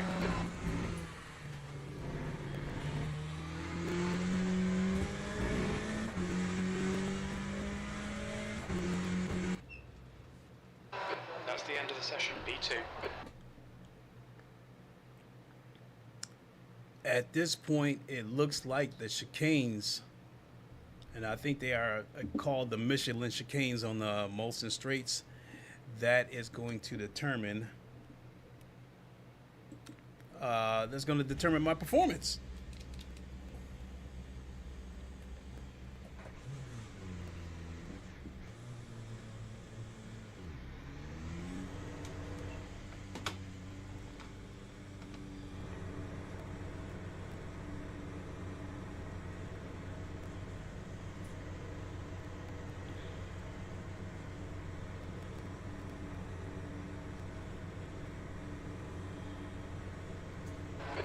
The exit's clear. We've got 6 minutes to settle out. The brakes are cold. Be careful.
Clay, 5 minutes to go, 5 minutes left.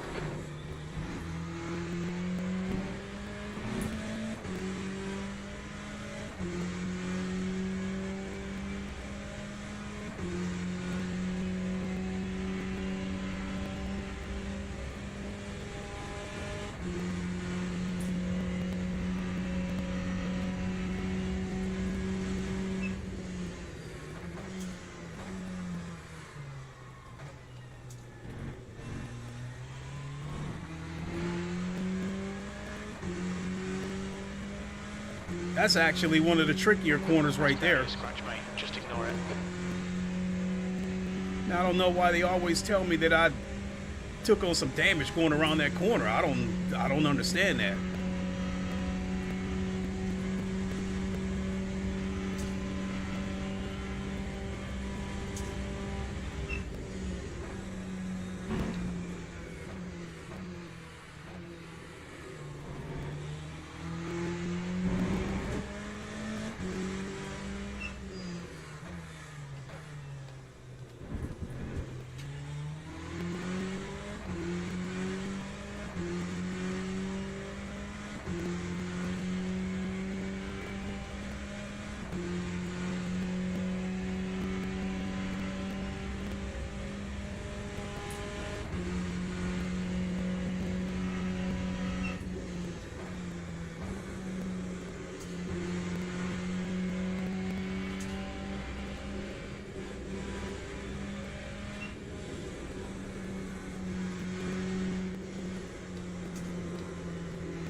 is ready.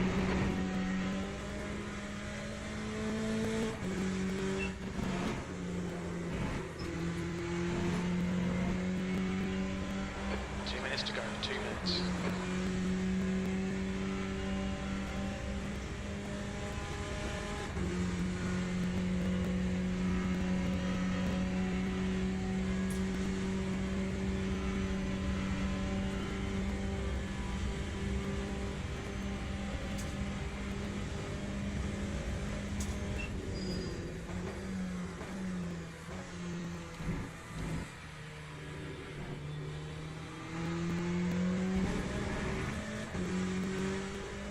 Track temperature is falling.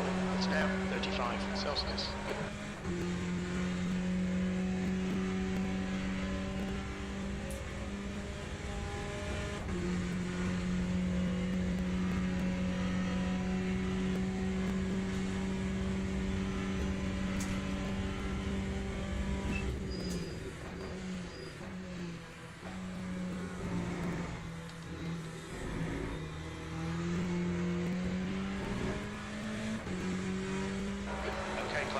To watch the track limits.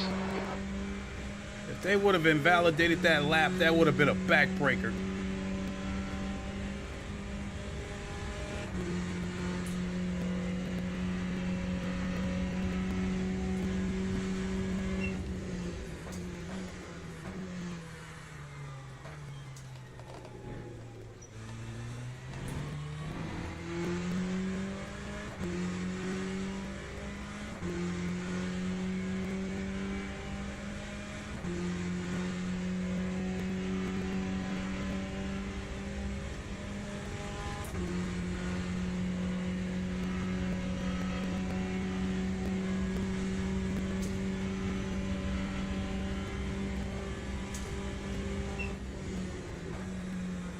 That's the end of the session, V2.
Lap 3:59.31.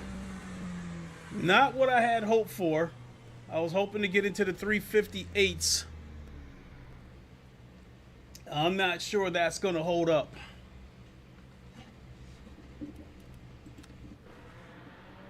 Nah, that's not going to hold up. We still got 1, 2, 3, 4, 5 cars left. And there's 17 entries in this race. So at that point, 9th place is not in the upper half. 1, 2, 3 cars left. Yeah, I needed to get into the 358s. At some point, I got a little bit nervous and backed off because I didn't want to. I think it's when I right there dropped a 10th. I think when it flashed the track limits and it was evaluating, I think I got a little bit nervous. Yep, that's it. I got dropped down to 11th place. That's it. I'm out of the top half.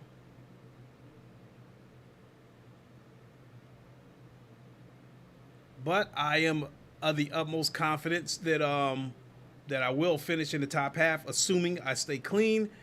You see right there, 7th place, Juan Salazar. I told you guys that he's a little bit faster than me. I've seen him, and I've raced against him in both GTEs and GT3s. He did a 3:57.3, and my fastest qualifying lap was a 3:57.4.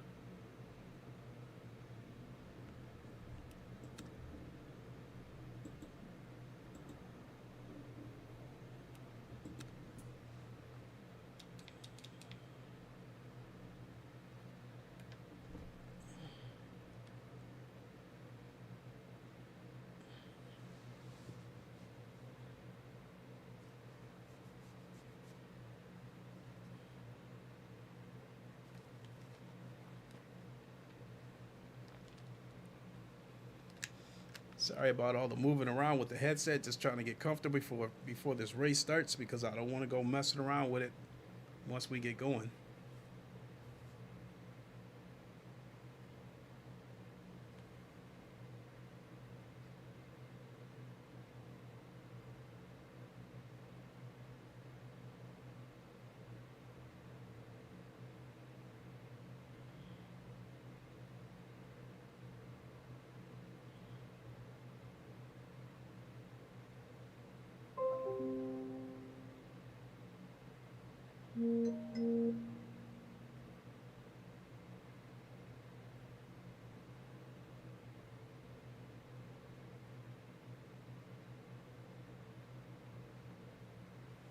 I'm hungry too.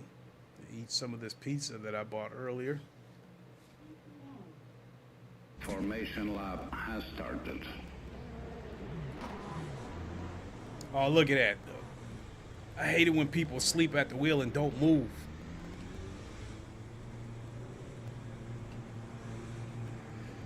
What the fuck is this?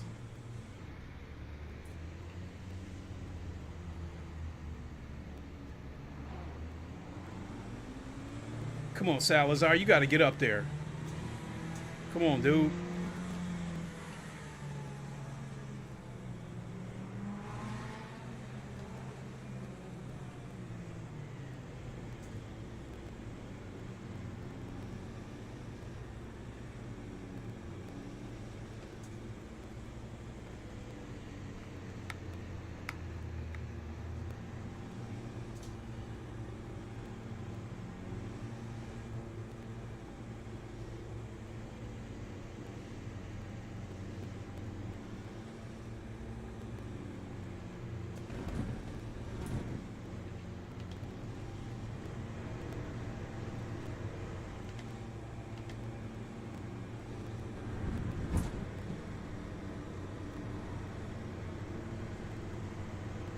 Green flag. Go, go, go. Green flag. On your right. Still there. Clear right.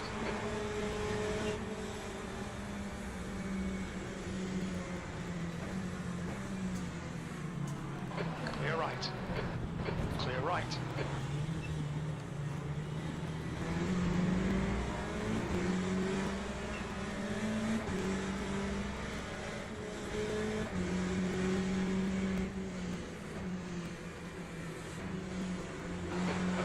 Decent start. We can build something from here.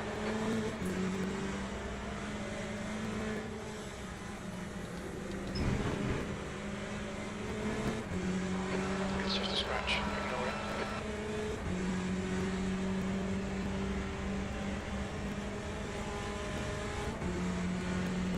Cassidy is now in the lead.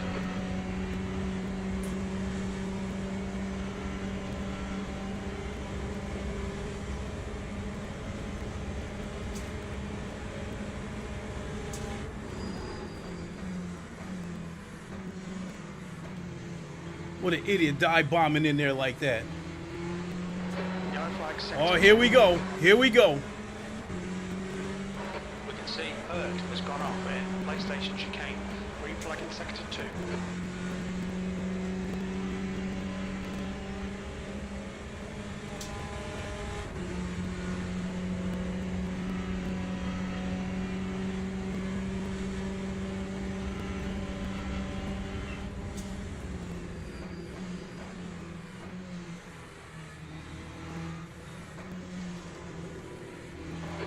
Good.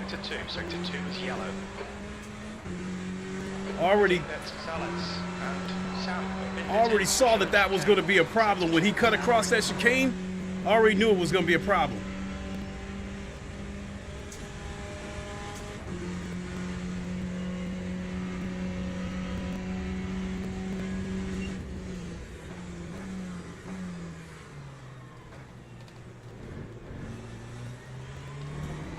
Gap to P9 in front is now 1.1 seconds.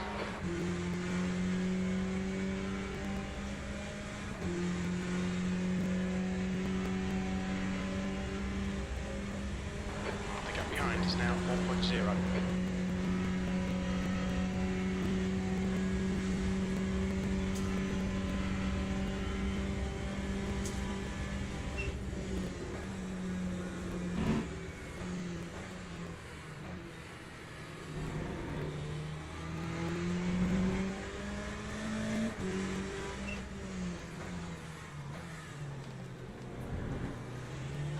Yellow flag, sector 3. Sector 3 is clear, green flag.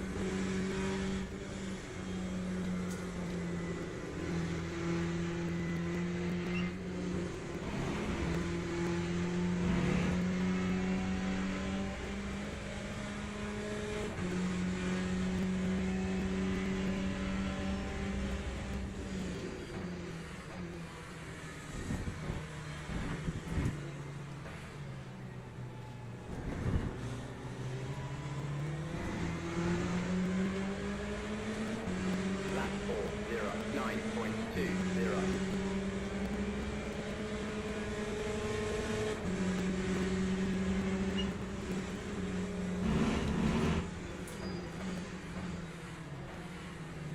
Thomas is now leading.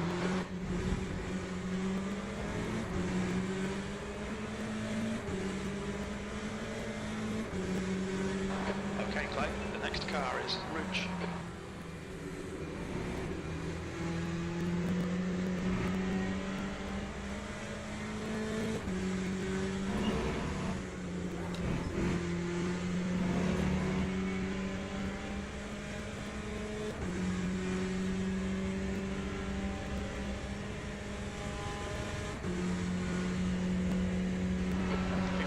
Left.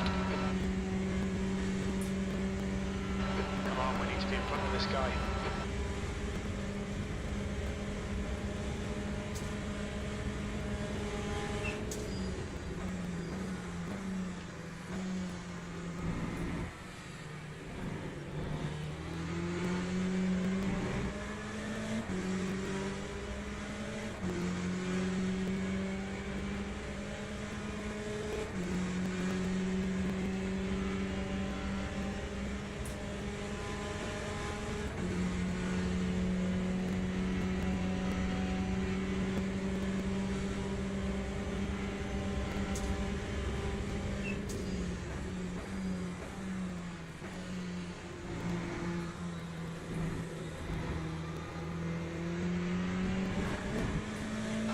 Gone out of track limits, keep it between the lines.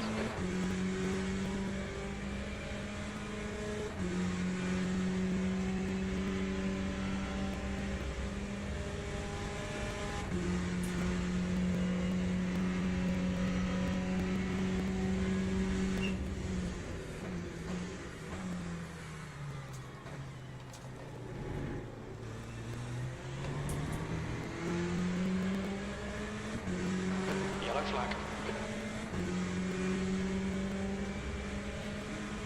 Sector 3 is now clear.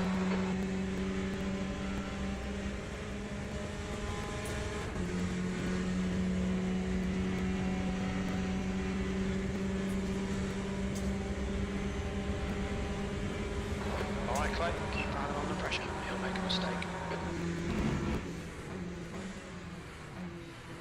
Yellow flag sector 3.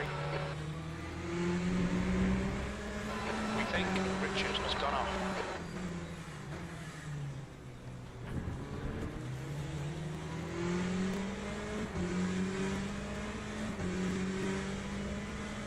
Green flag in sector 3.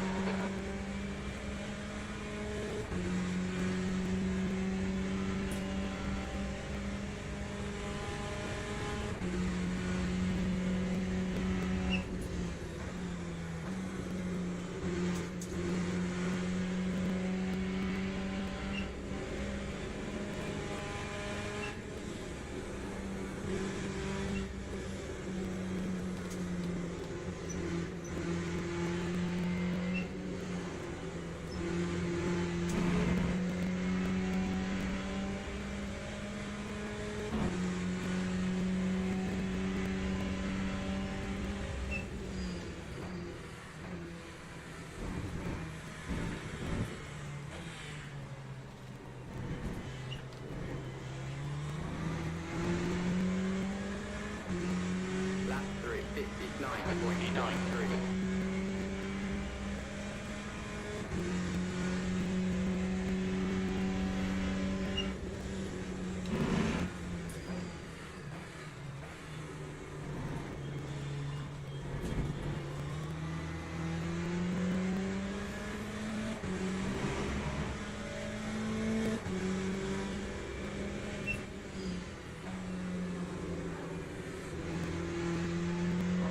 Losing time here, man. We need to pass it.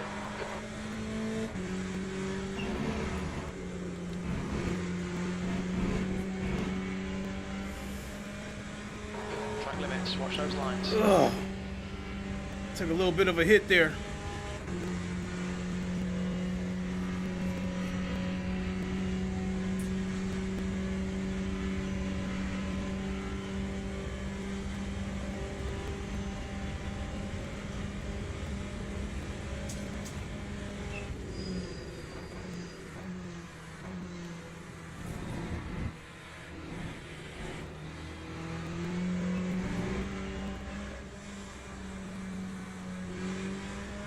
Damn. They gave me another point. Sector 3, yellow flag. The gap to E10. And not only that, I allowed this car to put himself in a position to attack me. Damn it. If I knew that was going to happen, I would have kept going.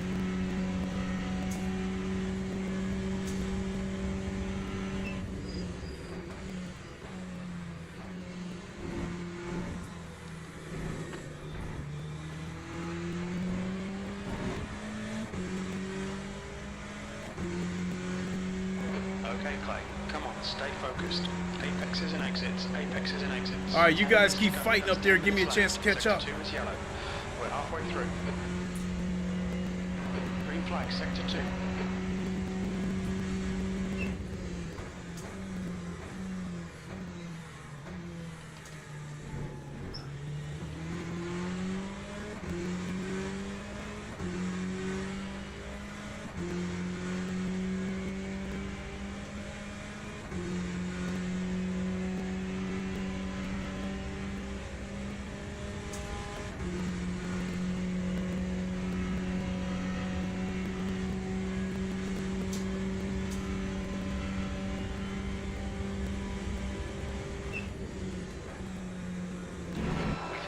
Artistian has gone off. Green flag sector 3.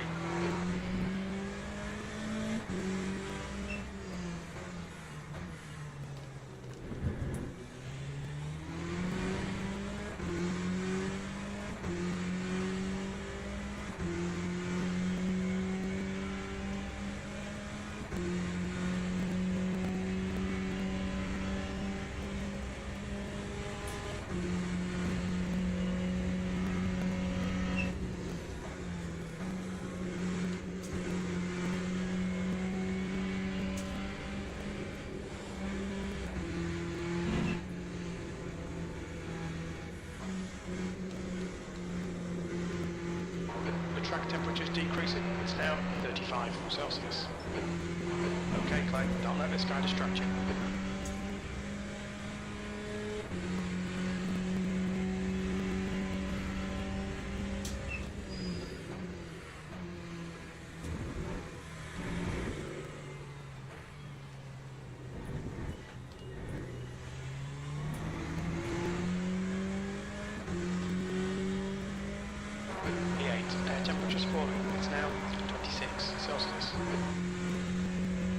Sector 1 is yellow.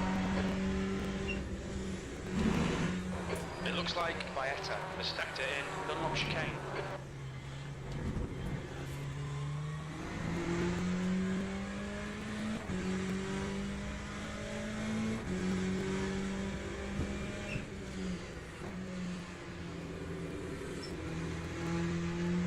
The gap to Rouge ahead is now 2.3.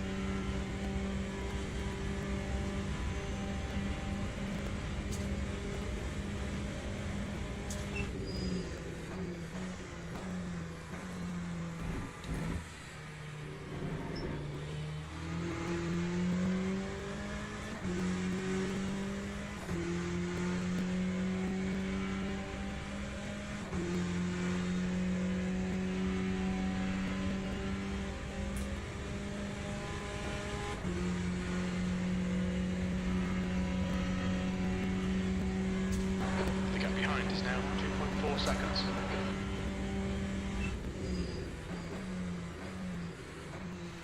Oh my God.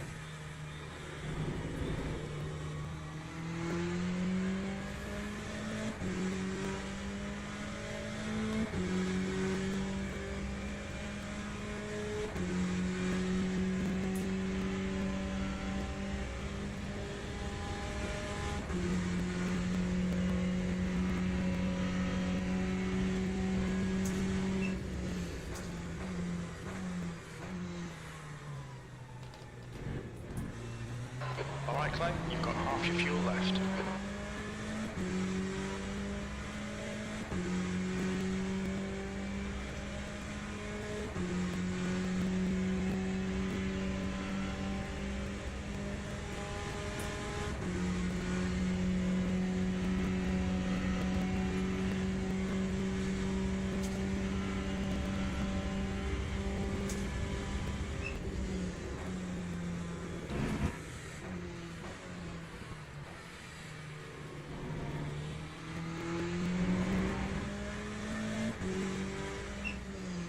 Five minutes remaining, 5 minutes left.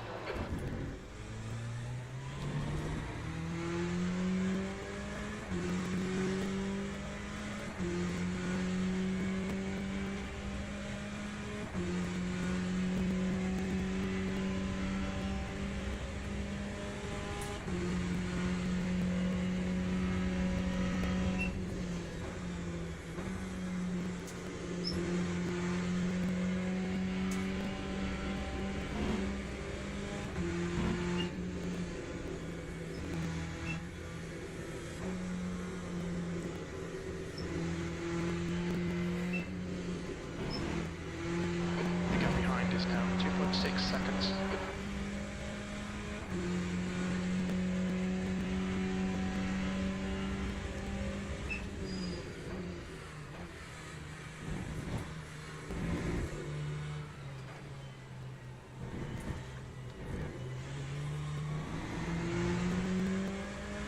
The gap ahead is now 3.4 seconds. 9.13.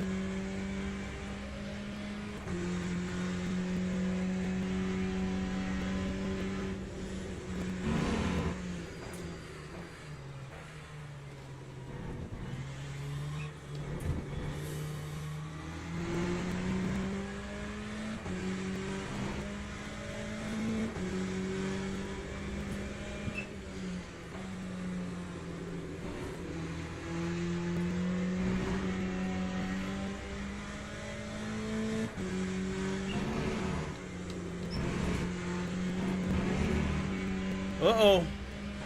Okay Clay, we've gone out of track limits, keep it between the lines.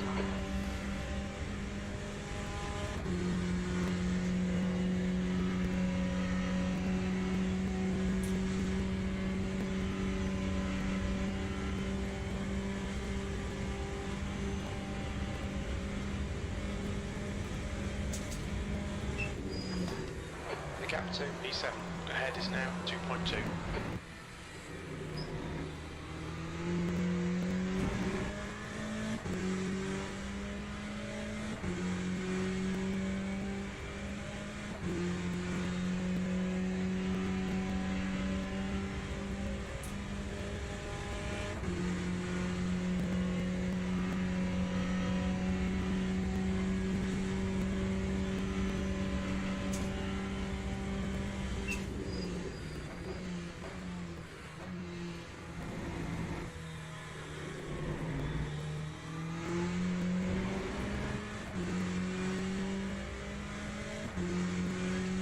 Cassidy is leading the race. Just 2 minutes left, 2 minutes to go.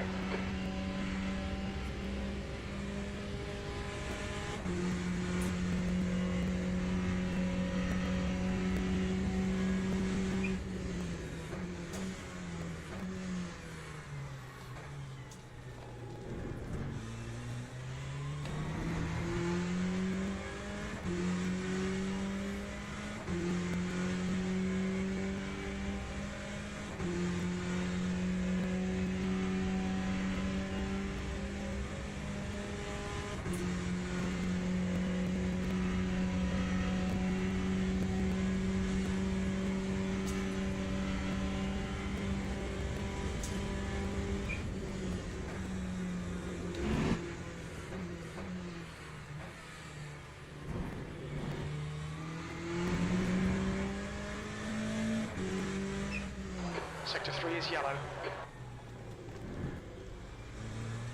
It looks like Vieta has gone off in Indianapolis.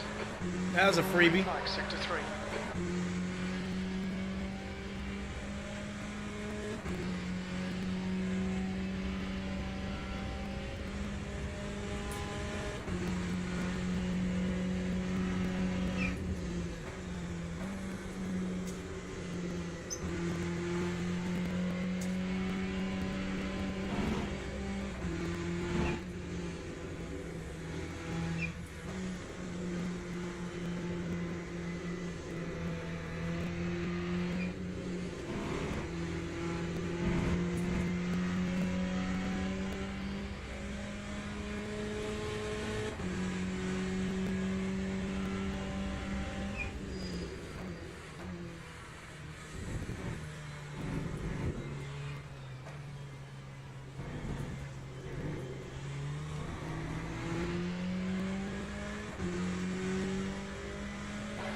E7.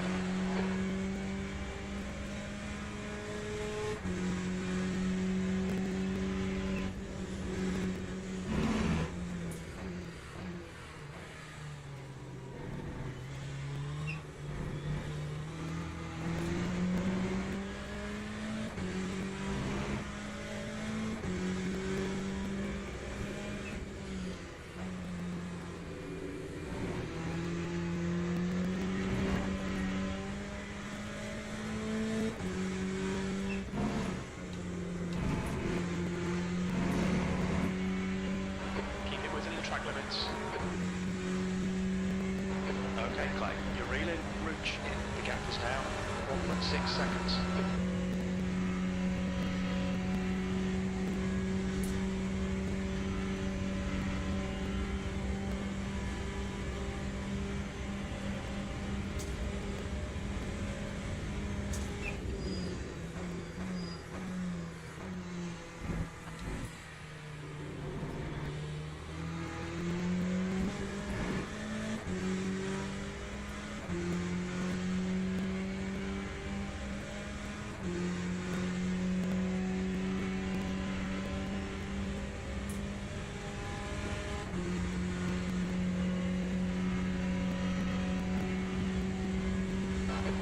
To 6th place. Ahead is now 1.5.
to 8th place. Behind is now 1.4 seconds.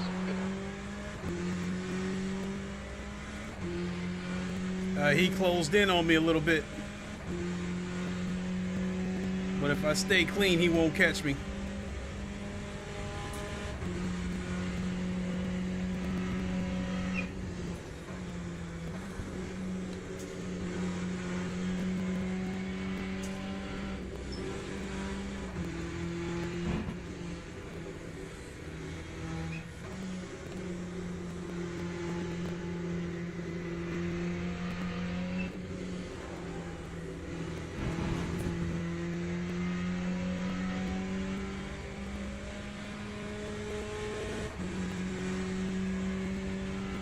Going into the pits?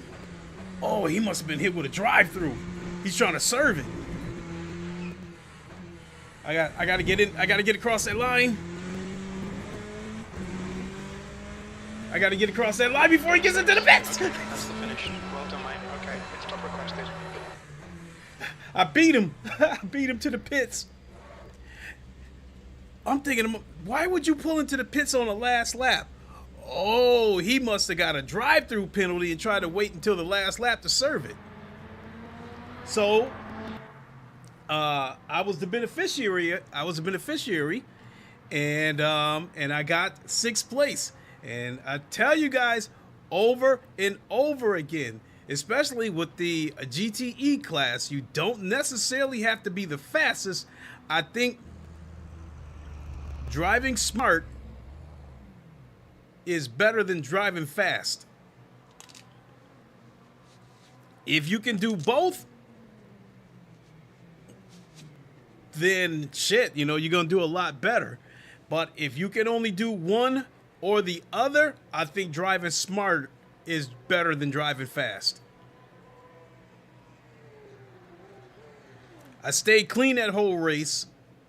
Didn't have any incidents. And when you look at these lap times, my fastest lap was a 3:59.01. This guy here, Syrian last name, he did a 3:58.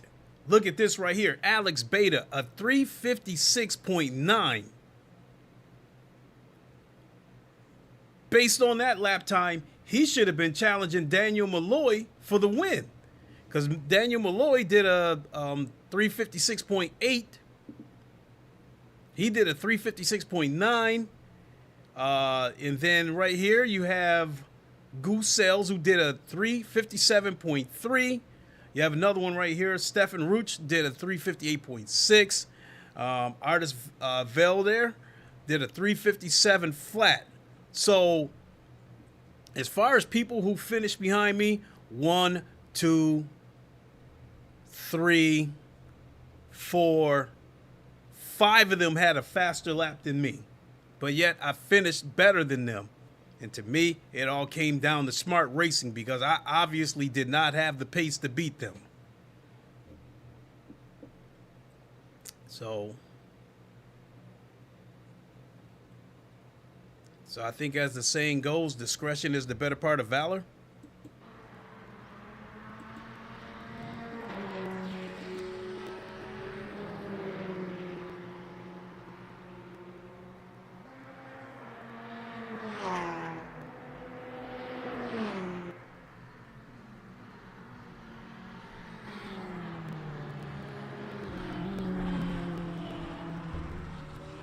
Anybody else left? That's everybody.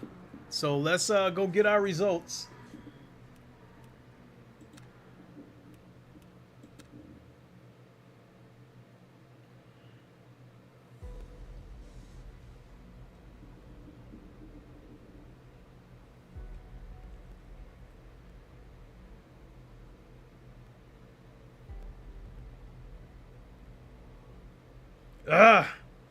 Well,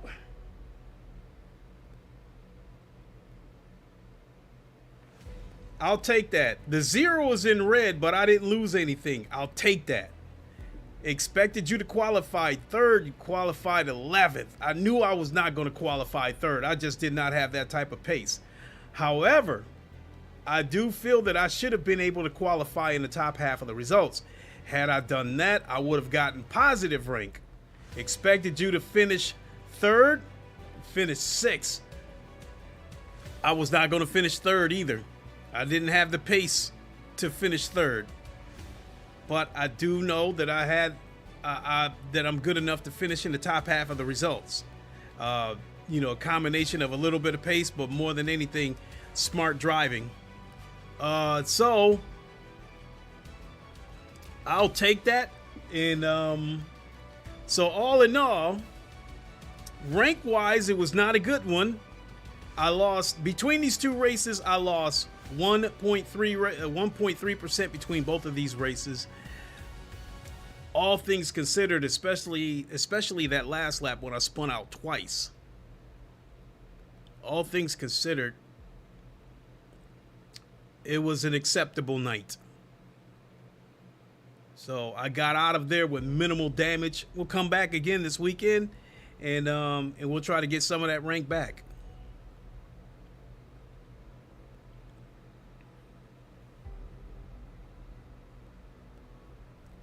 So I think I'm gonna hang it up right there. Chill out, watch some YouTube, grab a cold drink, eat, and finish eating this pizza.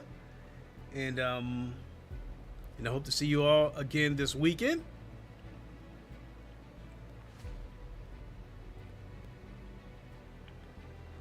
And until then, you all know the line.